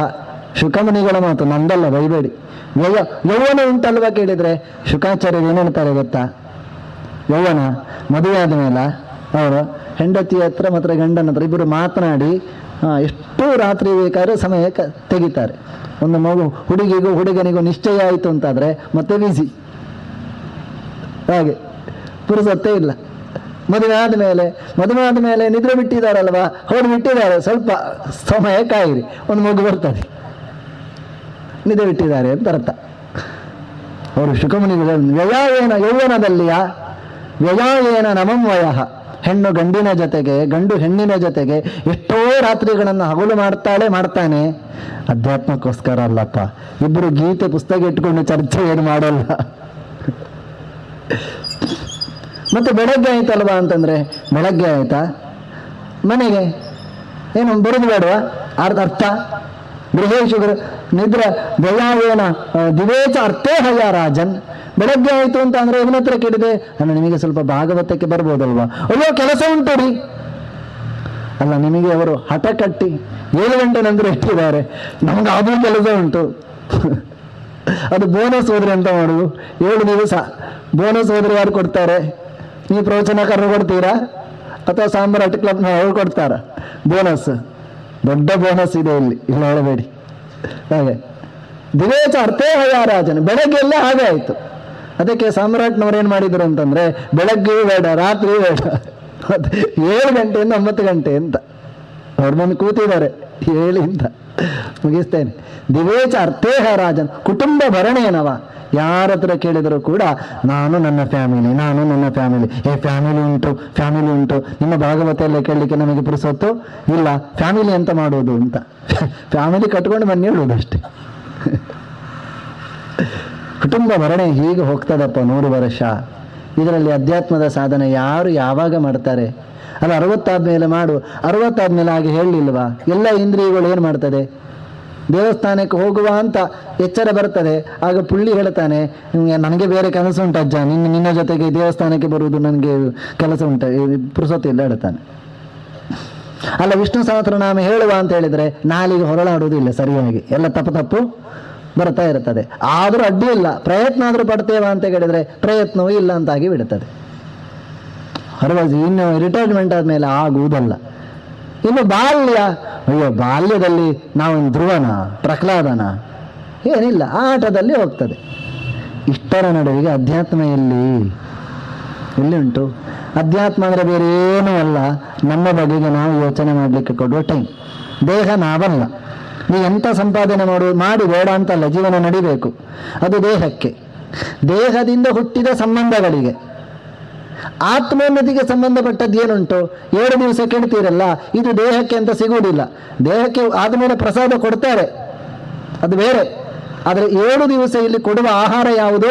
ಇದನ್ನು ಉಣ್ಣುವುದು ಬಾಯಿಯ ಮೂಲಕ ಅಲ್ಲ, ನಾನು ಯಥಾಶಕ್ತಿ ಬಾಯಿಯ ಮೂಲಕ ಮಾಡುವಂಥದ್ದು, ನೀವು ಕಿವಿಯ ಮೂಲಕ. ಭರ್ಜರಿ ಊಟ ಆಯಿತು ಅಂತಾದರೆ ದೇವರ ಎಚ್ಚರ ಬಂತು, ನಿದ್ದೆ ಬರಲ್ಲ, ಎಚ್ಚರ ಆಗ್ತೀರಿ.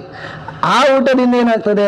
ಅದು ಒಳ್ಳೆಯದೆ, ಮೊದಲೇ ಕೊಟ್ಟರೆ ಉಂಟಲ್ವಾ, ಪ್ರಸಾದ ತಿಂದು ಪ್ರವಚನ ಕೇಳುವುದು ಅಂತಾದರೆ ಮತ್ತೆ ನಾನೊಬ್ಬನು ಹೇಳಬೇಕು, ಒಂದು ತಟ್ಟೆ ತಂದತಿ ನಾ ಹೇಳ್ತಾ ಇರಿ, ನಾ ತಿಂತೇವೆ, ನಿದ್ದೆ ಬರ್ತದೆ.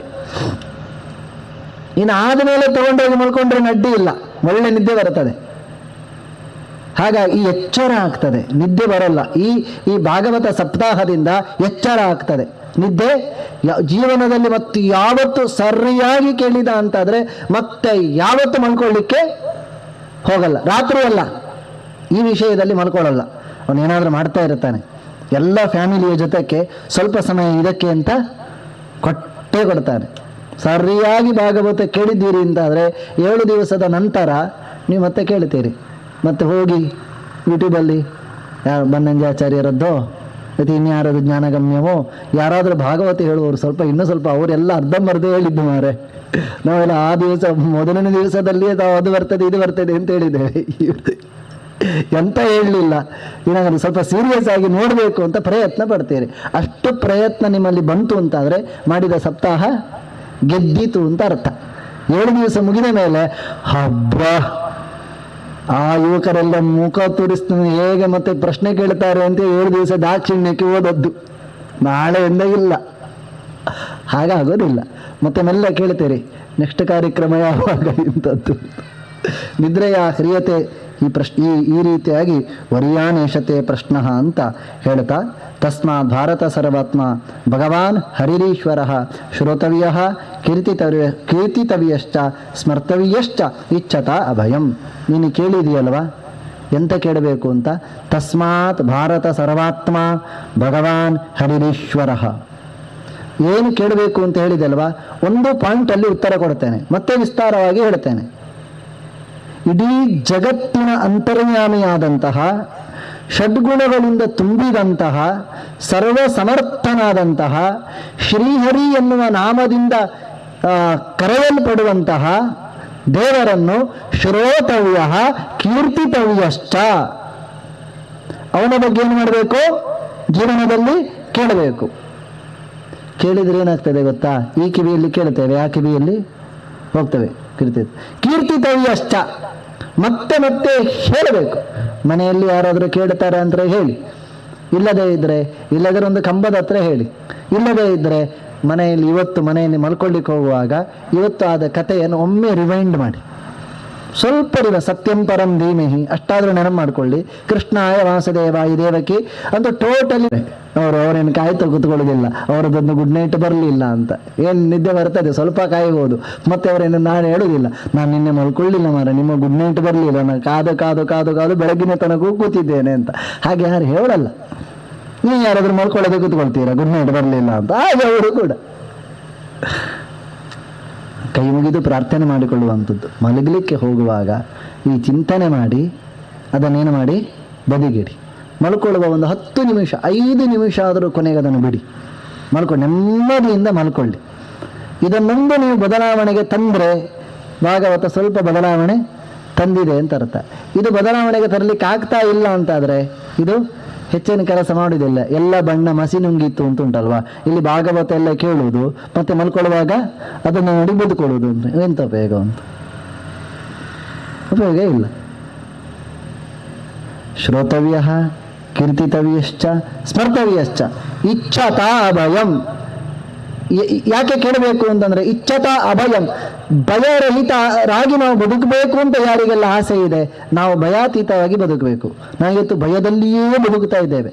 ಕೂತ್ರೆ ಪ್ರತಿಯೊಬ್ಬರಿಗೂ ಭಯ, ಯಾವಾಗ ಏನಾಗ್ತದೆ ಅಂತ ಗೊತ್ತಿಲ್ಲ. ಪ್ರತಿಯೊಬ್ಬರು ಭಯದ ವಾತಾವರಣದಲ್ಲಿಯೇ. ಪುಟಾಣಿ ಮಕ್ಕಳಿಗೊಬ್ಬರ ಭಯ, ದೊಡ್ಡವರಿಗೊಂದು ಭಯ, ಯೌವನದಲ್ಲಿರುವವರಿಗೆ ಇನ್ನೊಂದು ಭಯ. ಕೆಲಸ ಓದಿ ಆದರೆ ಕೆಲಸ ಸಿಗ್ತದೋ ಇಲ್ವಾ, ಕೆಲಸ ಸಿಕ್ಕಿತು ಅಂತಾದರೆ ಒಳ್ಳೆಯ ಕೆಲಸ ಸಂಬಳ ಸಿಗ್ತದೋ ಇಲ್ವಾ, ಒಳ್ಳೆಯ ಸಂಬಳ ಆದರೆ ಆಫೀಸರ್ ಹೇಗೆ ಸಿಗ್ತಾರೋ ಏನೋ ಅಂತ. ವಯಸ್ಸಾಯಿತು ಅಂತ ಆದರೆ ಭಯಾನಕ, ಇನ್ನು ಏನೇನಾಗ್ತದೆ ಅಂತ ಗೊತ್ತಿಲ್ಲ. ಹೀಗೆ ಆರಂಭದಲ್ಲಿ ಹಿಡಿದು ಕೊನೆಯ ತನಕ ನಮಗೆ ಭಯವೇ, ಭಯಾತೀತವಾದ ಬದುಕು ಬೇಕು ಅಂತಾದರೆ ನೀನು ದೇವರ ಬಗ್ಗೆ ಹೇಳಬೇಕು, ಕೇಳಬೇಕು.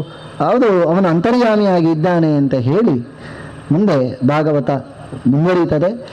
ಅದನ್ನು ನಾಳೆ ಯಥಾಶಕ್ತಿ ನೋಡುವ ಅಂತ ಹೇಳ್ತಾ ಇವತ್ತಿನ ಚಿಂತನೆಯನ್ನು ಪ್ರಾಣದೇವರ ಅಂತರ್ಯಾಮಿಯಾದಂಥ ಭಗವಂತನಲ್ಲಿ ಅರ್ಪಣೆ ಮಾಡುವ. ಶ್ರೀಕೃಷ್ಣಾರ್ಪಣಮಸ್ತು. ಅಚ್ಯುತಾಯ ನಮಃ. ಅನಂತ